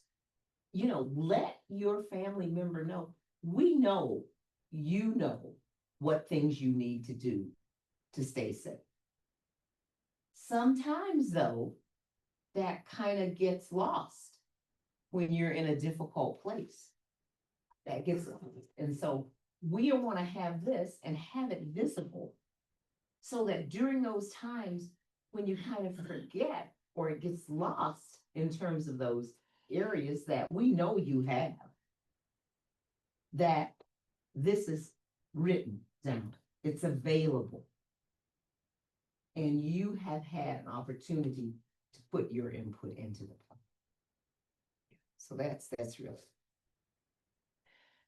We want to say, you always, I remember you would go to the art museum when you were feeling stressed out. I remember your cutting classes and going to the art museum, or whatever it was that you knew that they did to kind of look out for themselves, making them remember those coping skills that they had, giving that strength back to them. Sometimes, when you're stressed out and you're not remembering things and you don't remember, what was good in life. It's like nothing was good. And that's not true for any of us. So we want to just kind of make sure that this safety plan reminds them of what was good. What was good, what they did really wonderfully, what they enjoyed, and just help them to remember that. And then maybe, if possible, make a plan to do some of that again. We need to make sure the plan is in writing, because kind of writing makes it real, kind of writing makes it real, Nowadays, because everybody has everything on their phone, it's okay, put the plan on the phone. Especially for younger members, because, they'll have that with them. That phone won't be far from them. And so have the phone, the safety plan on the phone in their favorites. So it takes very little to connect it. Just hit my favorite safety plan and it jumps up. So when you're feeling kind of upset, if I'm not around, or another family member, or another member of our support team, which we've talked about all day today, making sure there's a team of folks who are helping in this, even though I might be as the primary person for the family to work with you on this. On the safety plan, we need to have the names and numbers of who else is on the team. If I'm away, they need to know what's next. We should make sure it's clear. The plan should not be convoluted and difficult to understand and all of that kind of stuff. It should be clear. Simple steps. Go to the art museum. Call grandma. Take a walk in the park. It should be very simple things that they can do. If it's something that they need someone else to do, and I'm not available as the primary family member that does this, make sure they know who else we might be able to tap into. So, strength-based, simplicity, those are very important pieces also. These are some resources. I think I hit it right on time. I was watching because we decided, LaShelle and I decided to split this up. We were going to do 30 minutes each. And I think I was able to stay in that. You're going to have an opportunity looking at what we talked about, the CALM method and how some of the things that you can do. We're going to have an opportunity in the practice session to ask questions, and we're going to demonstrate a few things also in that session.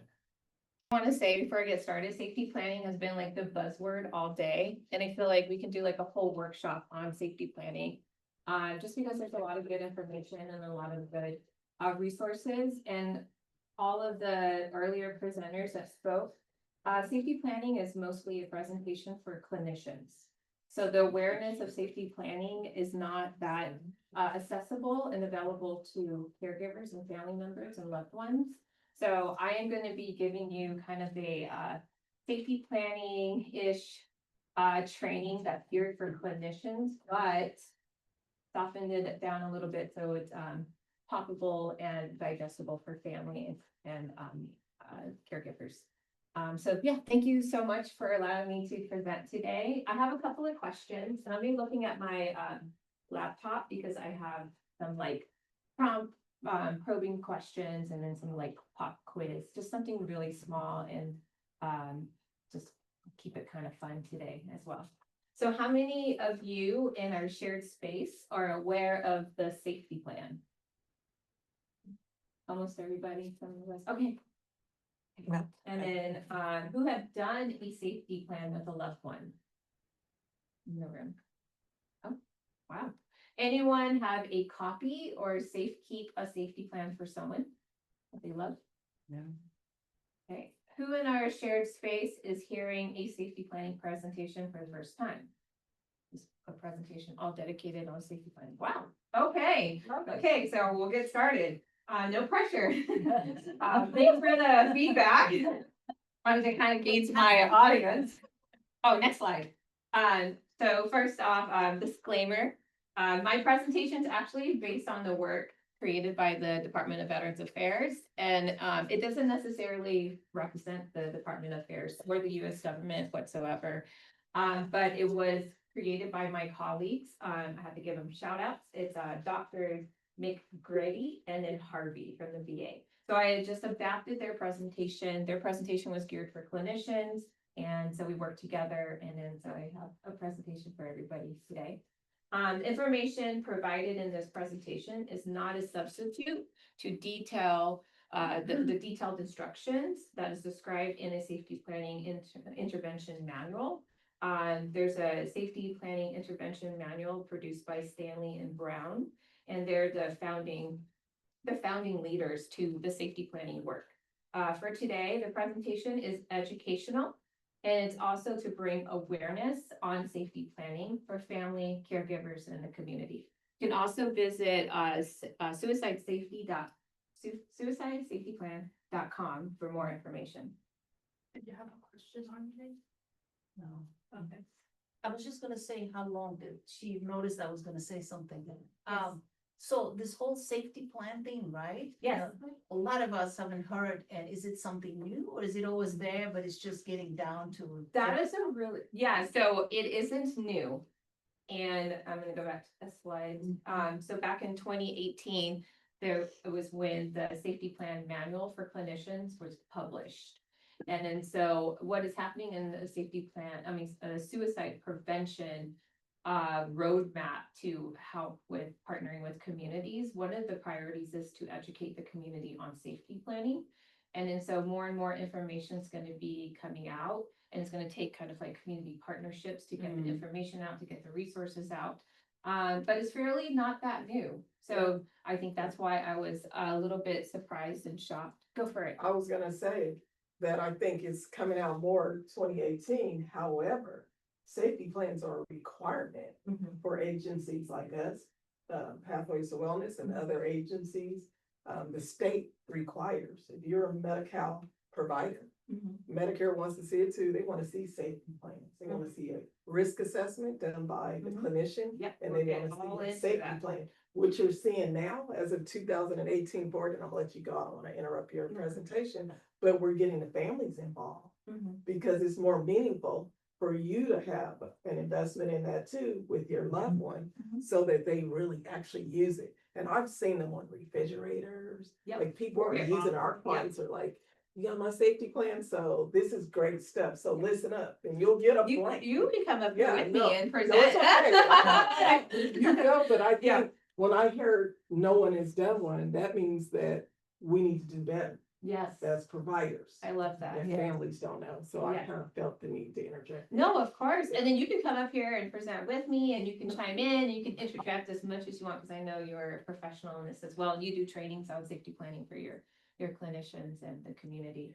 But today I'm just going to do a quick overview of the presentation. So I'm basically going to go over the rationale of the safety planning, the collaborative process of safety planning, creating the safety planning, tips for success, and then beyond, like what happens after there's a safety plan created.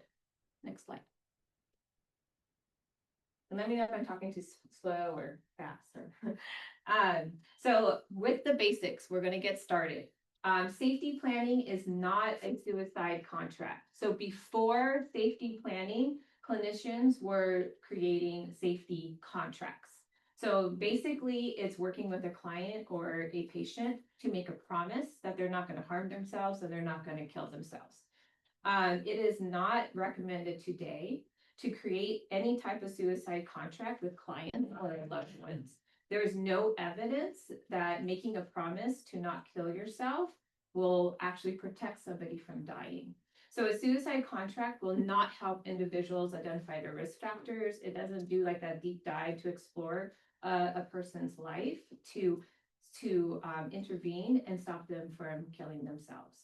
So suicide contracts will not help individuals, and also patients reported that safety contracts were intimidating and also disempowering, and then also they felt forced to make these contracts. So all of that information and the research and the data suggests this isn't working. So let's look into what is available and what can be helpful. So in 2018, now we have safety planning and practitioners, just like what was said earlier, practitioners are the ones that provide the safety planning tools. They're the ones that are sitting with the clinician, the patients.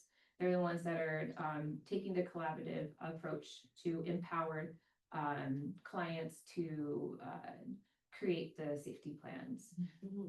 So with all that being said, which is a lot, with this information, how can caregivers and family members help a loved one after a crisis prepare for their safety?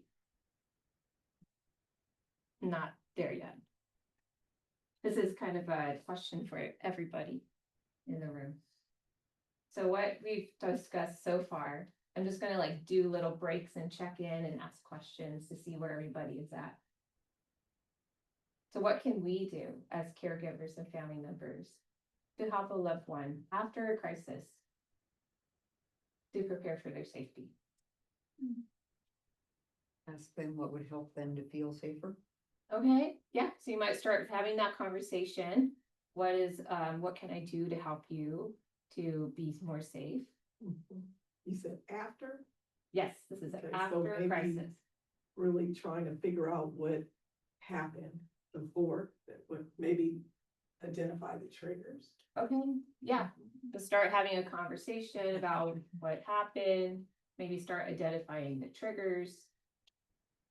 Yes, On the strengths-based portion Yes. of it, you can also ask for the year, months, whatever beforehand, you didn't try to kill yourself.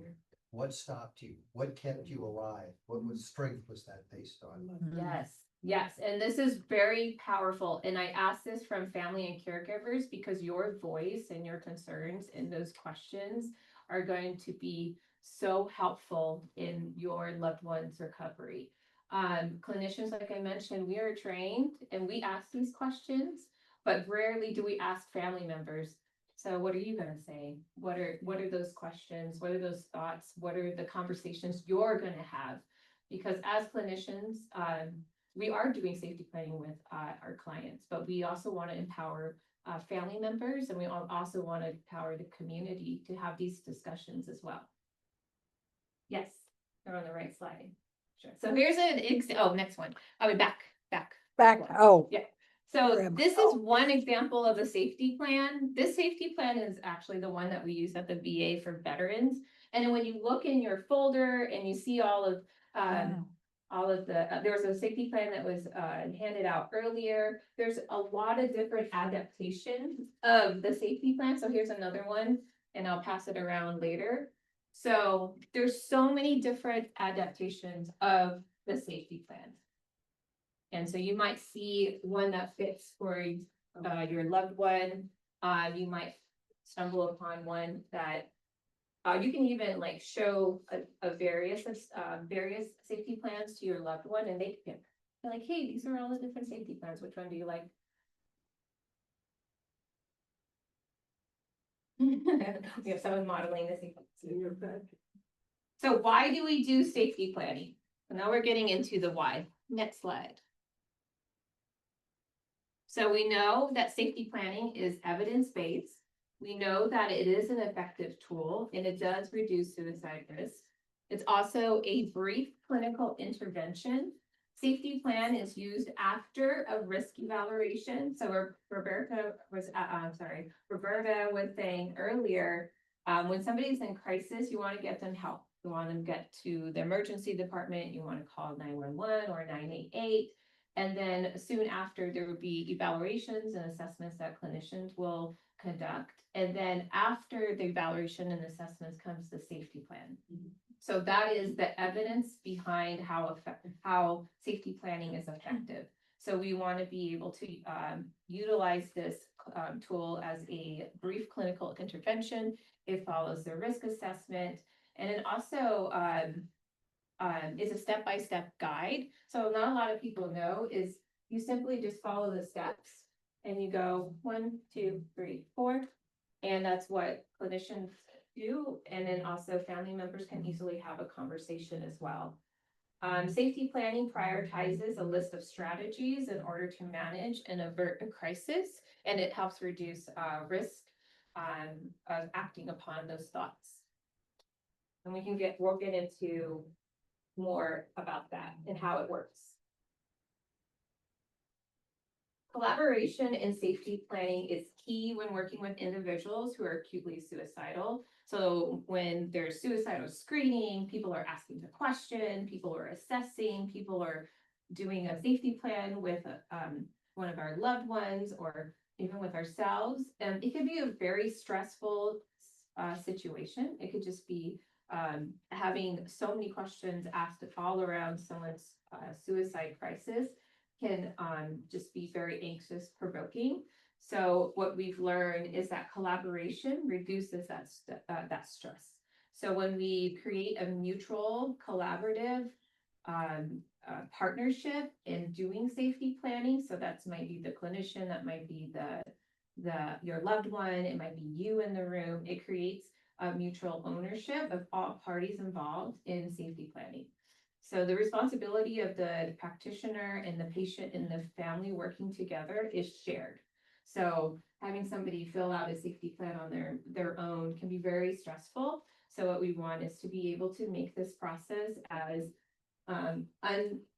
less anxious provoking, as welcoming, as warm as possible. So family is key. So if you know a practitioner that isn't involving families, you could be that advocate. If your loved one is talking with a clinician or a provider in the community, you can ask, hey, can I be involved in their care?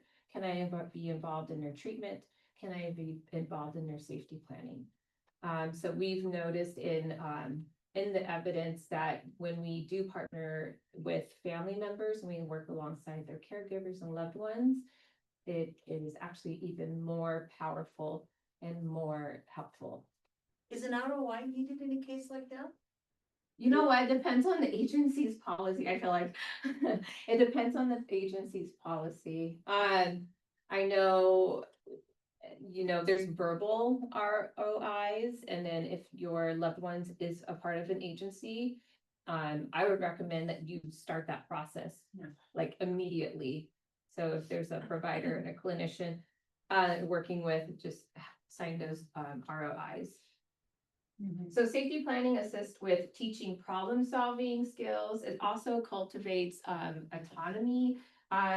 Also, instead of kind of spoon feeding a strategy or coming up with solutions, it really starts the conversation, and it opens up for our loved ones to put their voice on paper. So that's what's really important, is that we want their voice on paper. Next slide.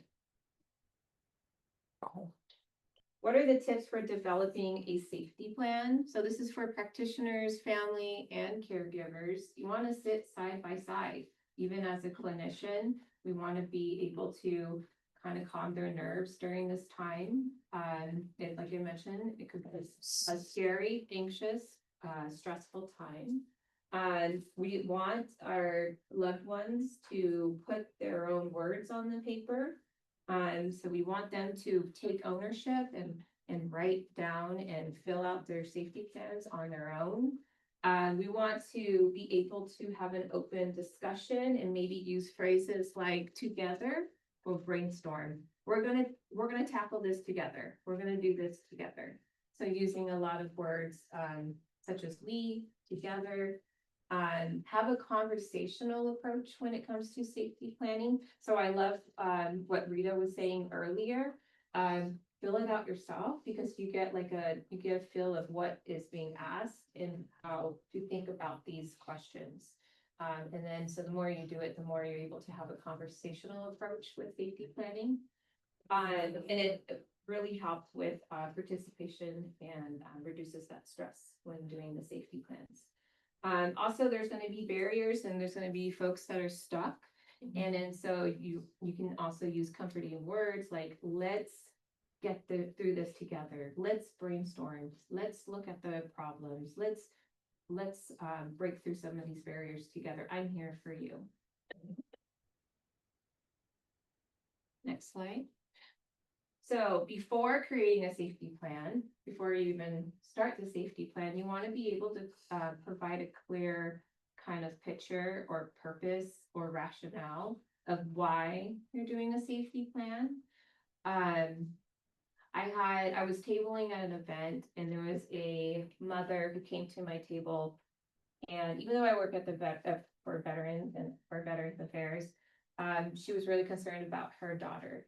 And she saw, you know, a bunch of different safety plans and also suicide prevention materials. And she was just really concerned. She started having a conversation about her daughter living with suicidal ideations.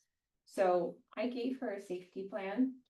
And I encouraged her to start the conversation and just kind of went through it with her. So I'm hoping that she took it home and hoping that she started to have a conversation.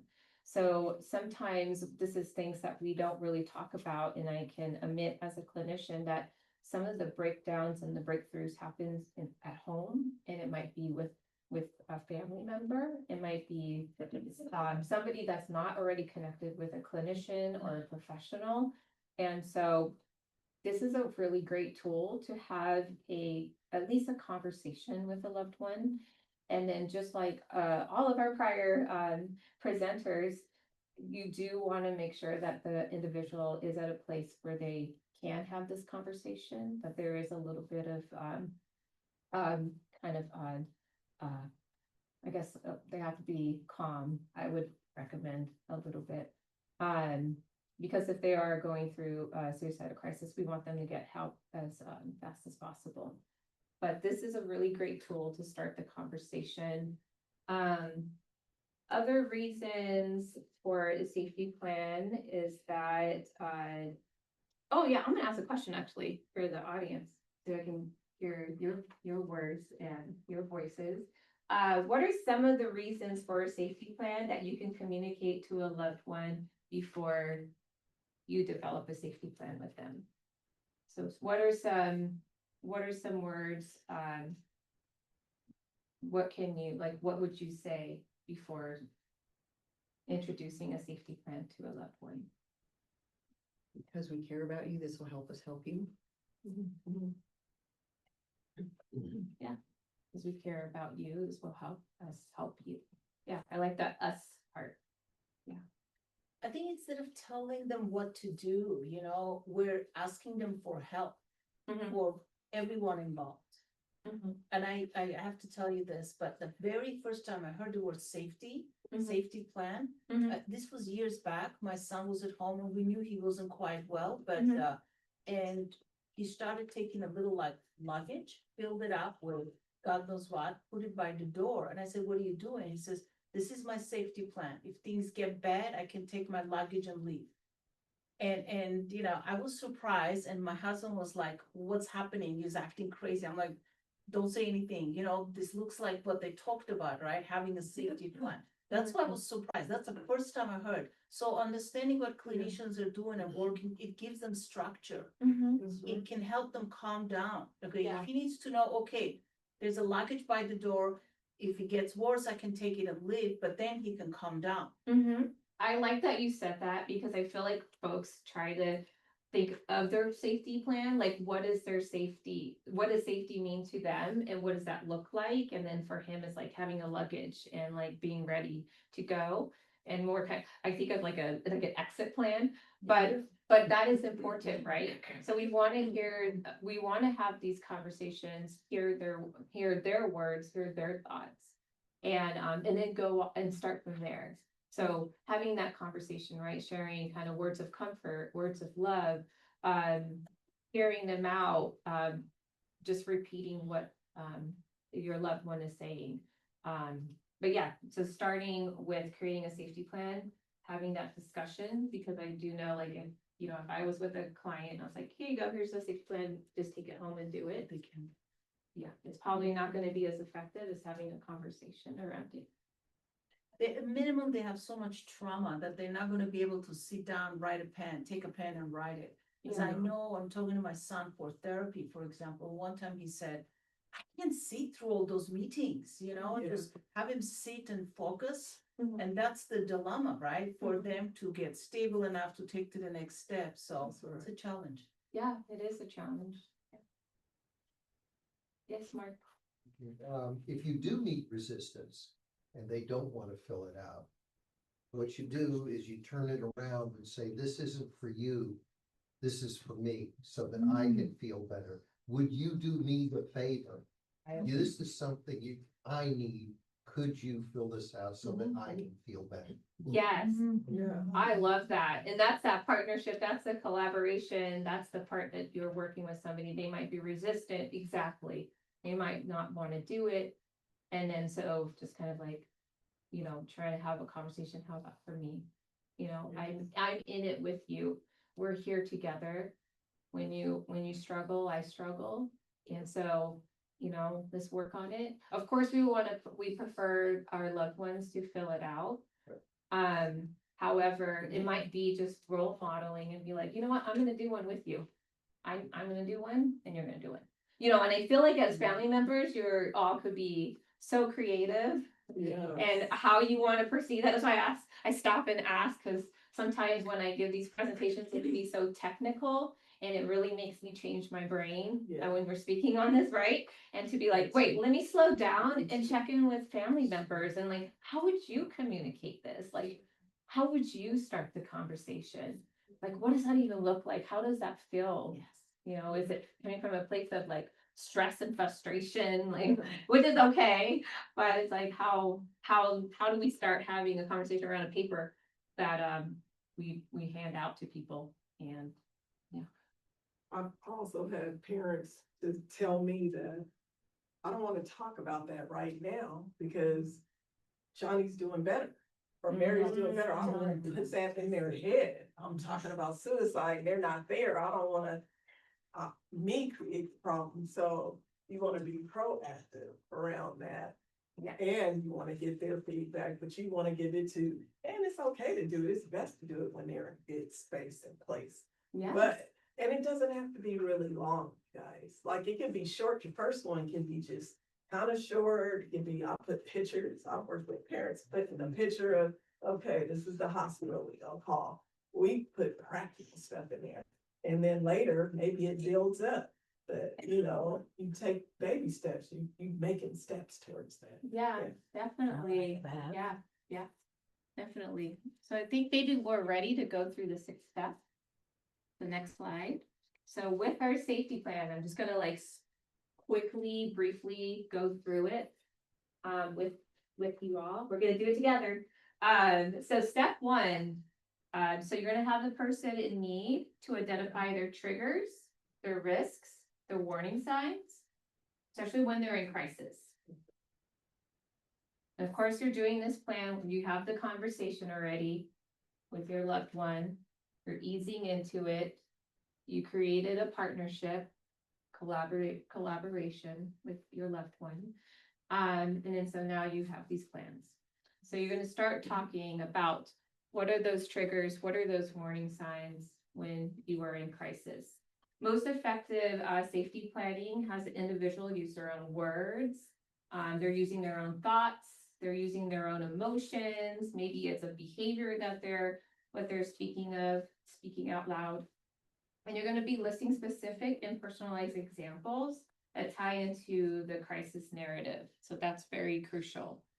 So your loved one may say something like, I'm just a burden. When I'm in crisis, I get so angry. I just get so frustrated, so angry. And then, so you're encouraging your loved ones to write those. Kind of like a journal a little bit now that I'm speaking it out loud, right? It's like journaling those thoughts and emotions and behaviors and putting it on a plan. So you're having the individual jot down this and having them capture what they're feeling, what they're saying, and what they're thinking. Next. So step 2 is looking into a person's kind of identifying their coping skills and the things that they can do on their own during the crisis. So the purpose is to take the individual's mind off of the problem, to prevent escalation of suicidal thoughts and allow suicide thoughts to pass. So for step number 2 is just listing those coping skills. So we all have coping skills that we can identify. Earlier, we had a gentleman talk about our self-care and our coping skills, and each one of us can be like, oh, I like to go to the beach. I like to go for a walk. I like to pet my dog. I like to do this. So you're just having a simple conversation with your loved ones. What are those things that help you to get your mind off of problems? So they're taking their notes and they're writing that down. Step 3, next slide. I'm gonna go through it as quick as I can. Have the individual list people in social settings that provide distraction. So these are the people that you're having a discussion with, and you're asking them who in your life is providing the distraction to allow thoughts to pass. Who can you call? Who can you talk to? You could also have a loved one think about their safe place. Where is a place that you like to go for distraction? So step 3 is really looking into what are those places, those people that can help you distract. Going to a park, coffee shops, and these are just examples because you'll be surprised when you start having these conversations with your loved ones, what they say. Yeah. And then being a family member and a loved one, you can kind of be like, hey, I noticed that, you do this, and you can help them through their process. What if they don't mention anyone? Because my son is super antisocial now. He used to be, but he doesn't have a lot of friends. Yeah. And that's pretty common. It is pretty common, but you're starting with where they can start with. And so it's a little bit of a challenge, and they might think of somebody. Like, sitting with somebody, because you're doing this with that person, your loved one, you're sitting with them side to side, you're having a conversation, and you're just waiting, and they might say somebody. And if not, it's okay. Maybe they're locating that they like to go to a specific place. Yeah. And it's just starting with where they are, because I'll get to what to do after the safety plan. Yeah. So you're starting with where your loved ones are. Step 4, you're going to have the individual collaboratively work to list family members. So all of you in the room and their given family. There's a whole research study being done on safety planning for Asian American populations. And a lot of Asian American folks say that they are afraid to put their family on their safety plan. So what we have discussions around is who are your given family? Who are somebody that you could go to that could help you? And then so family members might not be the most helpful, and it's okay. But we as family members, we have to hear that sometimes. And we can't personalize it, right? It's like, who's the family member that you like to call? I like to call Uncle Bob. You're like, oh, what about me? What about me? I'm sitting right here with you. But yeah, it's their words, it's their voice, it's who they think of, right? And then so these are the people that are for them. These are the people that's going to help. These are the helpers. And then yes. How do you reply when they have delusional answers? My daughter thinks these TV characters and actors and actresses are her biological family. Okay. Yeah, and then so I would recommend that you do the safety planning with a clinician or a provider, just to loved one have somebody that they see on a regular basis. Okay. Yeah. Because that was definitely a conversation that you probably would need some navigation around. Yeah. Being I was thinking putting myself in kind of your shoes, because my brother has psychosis, he has started with substance abuse, and being in your shoes, and I probably would write that down.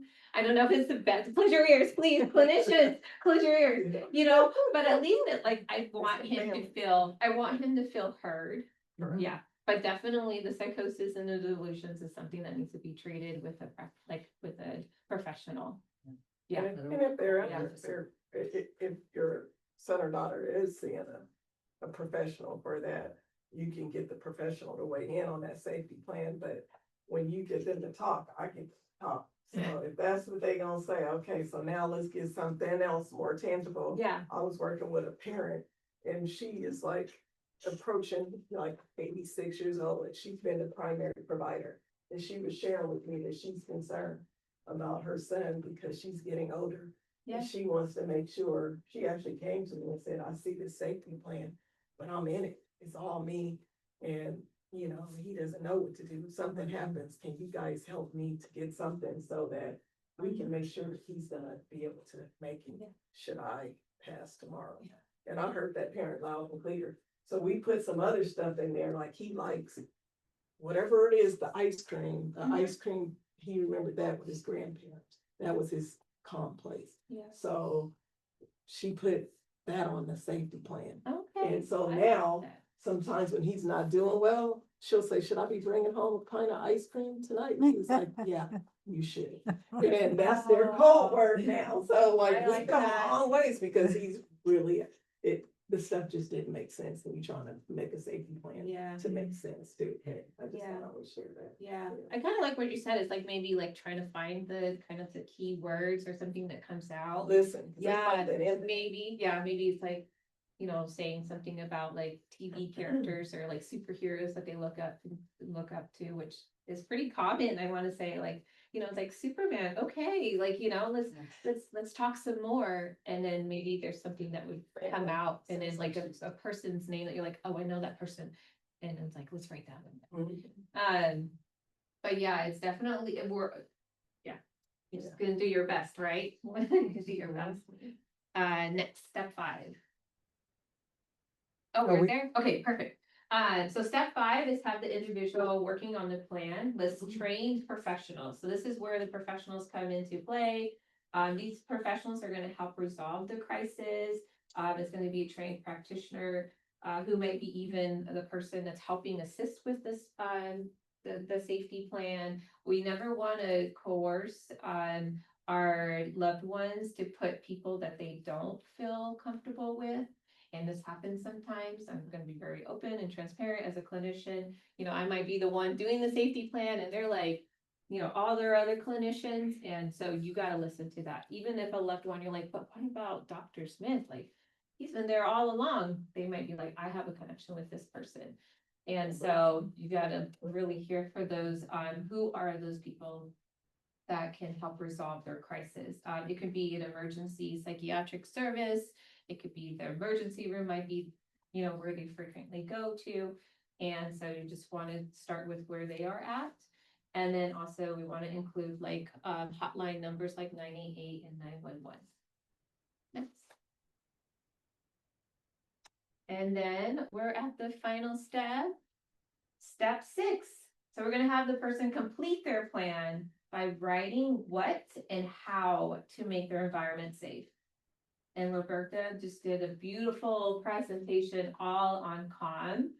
So all of that great information we got, that's pretty much step 6. So this includes reducing access to firearms. I have some gun locks. So that's something that we like to promote and kind of like lock up the firearms. And then this section, you're writing all of the suggestions that's going to make it harder for them to act on their impulses. And then also these are ways that is going to help them also help them with passing time. And then also this section is all the ways that's going to help them kind of diminish some of their intense thinking or their emotions.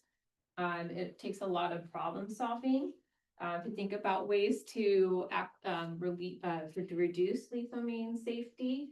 And then so I love all the examples that was spoken earlier today. So giving car keys to a friend, locking up medications, removing ropes from the home. I also have resources on hanging. And so there's more and new information coming out about having conversations on ligature hanging and how to be aware. And so there's a lot of information out there for loved ones. it's just not that accessible. It's like, I feel like it's not as easy, to find.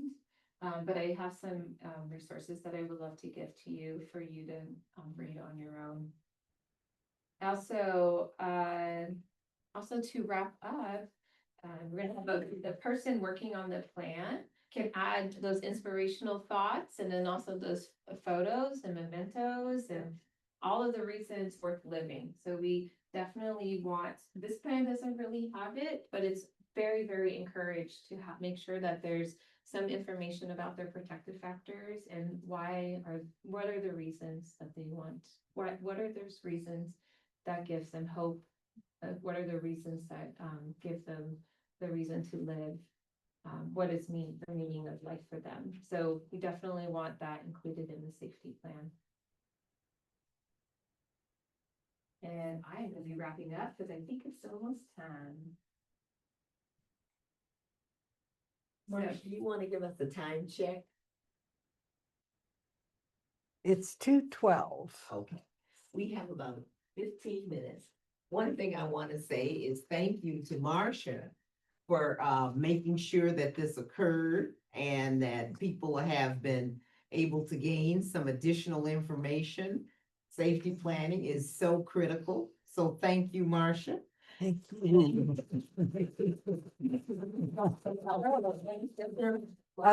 And Mark. And Mark. And all of that good practice, that's the real stuff. Good. And Quinn, who helped us put us together.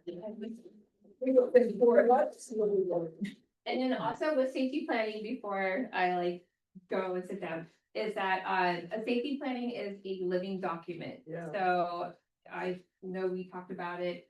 The safety plans have to be stored where folks can see it. And also it could be changed at any time. So if someone is having any change of their environment, financial stressors, relationship changes, and that's when you can really kind of look at the safety plan and work on changing it. So that's it. Don't go. We're gonna just do the practice part. But one of the things we didn't cover, and I want to cover it straight up, is I want to hear, what are the barriers? What are the barriers to creating a safety plan? What are the barriers? Just, I think from my son, everything's fine. I don't have a problem anymore. I'm on my medication. Everything's good. So why do I have to do this? That's what I anticipate. Okay, why are you going there right now? Yeah. Mark? If I've always been the bad guy, I'm not the one to lead this conversation. And what I would say to that is I want to hear more about you being the bad guy. That is, I'm the one who gets her to her appointments. I'm the one who goes and, I got a clear medication minder. And so I'm the one that checks that every day. So I'm the prison warder.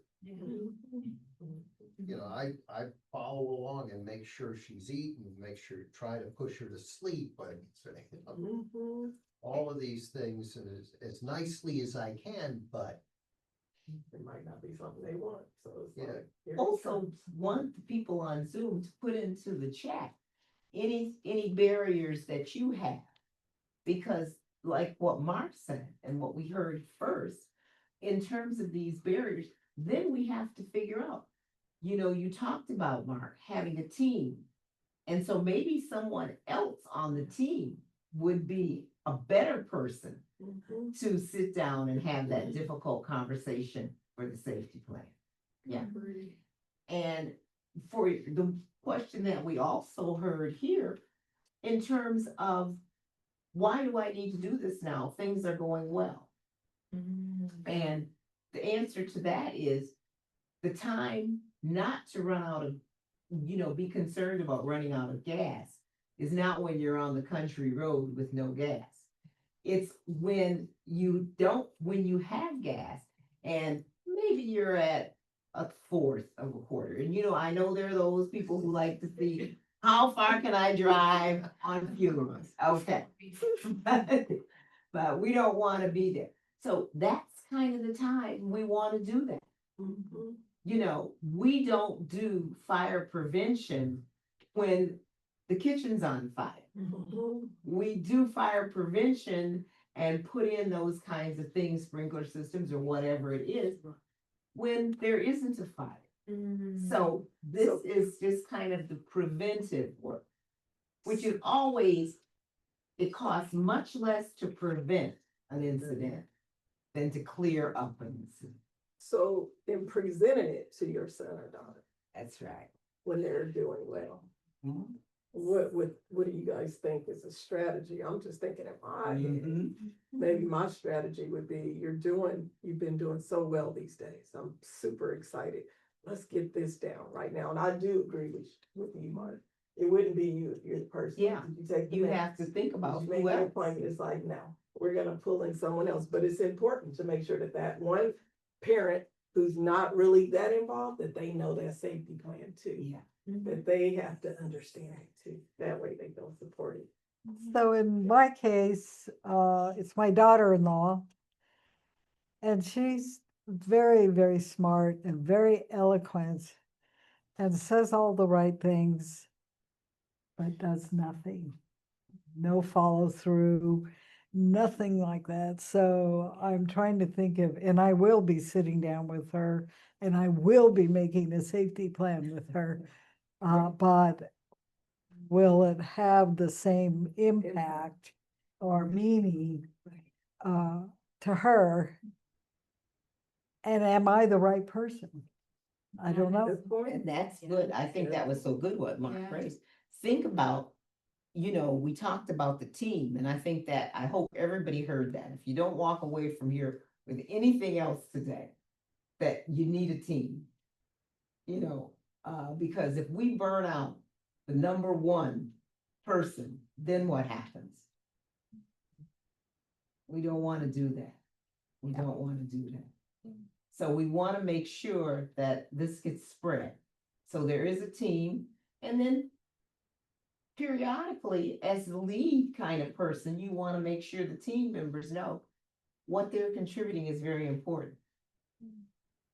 What they're contributing is very important. So you might want to think about who else is on the team, who she might be able to listen to a little bit better than, Might be, because the response is everything she believes I might want to hear that sounds good. yeah, absolutely. And it's like, All the right answers. I want everything. I want the gory mess here. And I give it to me straight because I'm giving it to you straight. Right.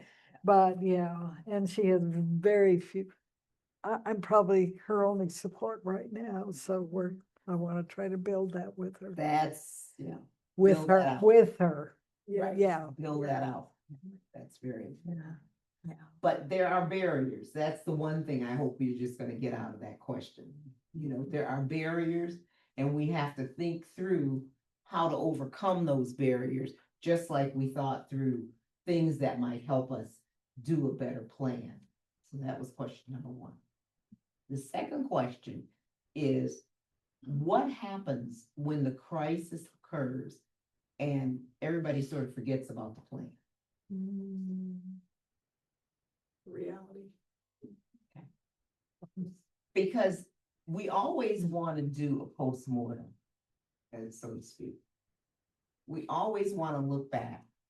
What did we miss? What were the clues that we missed so that it doesn't happen the next time? See what I'm saying? So the next thing, what are the barriers? Then if the situation gets tense again or a potential hospitalization, what were the clues? What were the triggers that we could have seen that we missed? Maybe we missed. That's okay. That's okay. Because maybe, you know what, if you identify them and think about them, you won't miss them next time. So it's always good to go back say, oh, that's past and it's over, it was ugly and it was hard. But there are things to be learned. There are things to be learned. I'm gonna do a quick thing about that. We got 5 more minutes. Yeah. I'm gonna tell you, one of the reasons that I got involved in this, and I don't even want to tell you how long ago, over 50 years ago, was that I was working as a clinic nurse at that time in a doctor's office. It was Christmas Eve. Yes. And a client came in to get a refill. You know, it's Christmas Eve. And I was like, I don't know, maybe 22, 23 years old. And everybody is trying to get out of the office, right? I mean, it's Christmas Eve. You got a party to go to. You got to get your party clothes on. I mean, a lot to do, not stay in this office. And so when she came in, handed, said, I need to get a refill.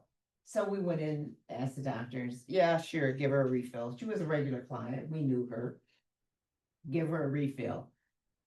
And this was back when we still had paper records. Something bothered me when I was filing the records back. We're trying to get out of it. And I thought, you know what? That person got a refill at the beginning of the week. And at that point, for some reason, I just felt like, that wasn't right. The pharmacy was downstairs. We were in an office over a pharmacy. Oh yeah, she filled it. I said, go back and look at your record. They were in the same place we were. This Christmas Eve, You know what? She told us that she had lost her prescription. She told the pharmacist that she had lost her prescription, and that's why she had another prescription. They filled it. At that point, I said to the physician, it was 911. It was 911 at that time. I said, call 911 and let's get over. She didn't live that far from her. I said, let's get over to her house. And we got there. It was an apartment building. And the owner said, oh, we're having a little Christmas get together, but she came in and told us that she was getting a cold and that just save her plate and she'd get it tomorrow. Okay, she's lining it up. So nobody's worried why she didn't come to the Christmas party there in the building. And they went in. I'm going to finish this story. I won't leave you yet. But she had taken them. She had taken the pills. But they got her to the emergency room where they were. Since that time, I have been very interested in suicide prevention, making sure you don't miss the cues, the clues, because they're always there. But you gotta be, and the time when you're gonna miss them is when those kinds of things are happening. It's Christmas Eve, you're busy, it's Thanksgiving, it's whatever. Holidays, by the way, are also very stressful. So we wanna, so that's why I have this very clear passion for suicide prevention, because I was almost a part of, through no fault. Well, yeah, we missed it. We shouldn't have given her a prescription, but we were able to clean it up. But you really have to be on your toes, and as family members, you have to be. And the thing is, we don't want to guilt family members. That's not it. You miss the points, you miss the cues. We don't want to guilt people, but just kind of help people to remember, watch for those clues. Because you really do know what they are. It's like locking up the gun, all of those things that we talked about earlier. It's like Mark talked about, having a team. Because you can't remember everything. You don't know everything. So You can't do it all. you can't do it by yourself. It takes a village to raise a child. And it takes a team to take care of mental health. Amen. Amen. Okay.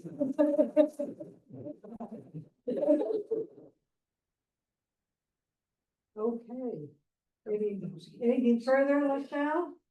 All right. That's it. and the true psychiatry nurse, psychiatrist. Yeah. So we're right on cue, so this concludes the, I guess I would say annual, we do have another one, in, February for parents and kids. But this includes the suicide prevention workshop for family caregivers. We have evaluations. It's really important that you fill this out. Send them out, you can do that, so that we can hear from you and how we can best improve.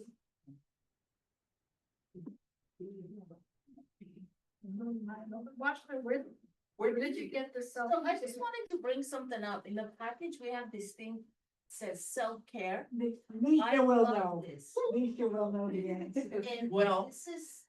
And this is not the plan itself, but this is for myself. That's for you And I'm guys. I got that for the family For members. my loved one. Yeah, I'm starting to sit with my son and when I'm talking, instead of telling him what to do, I'm telling him what I'm doing.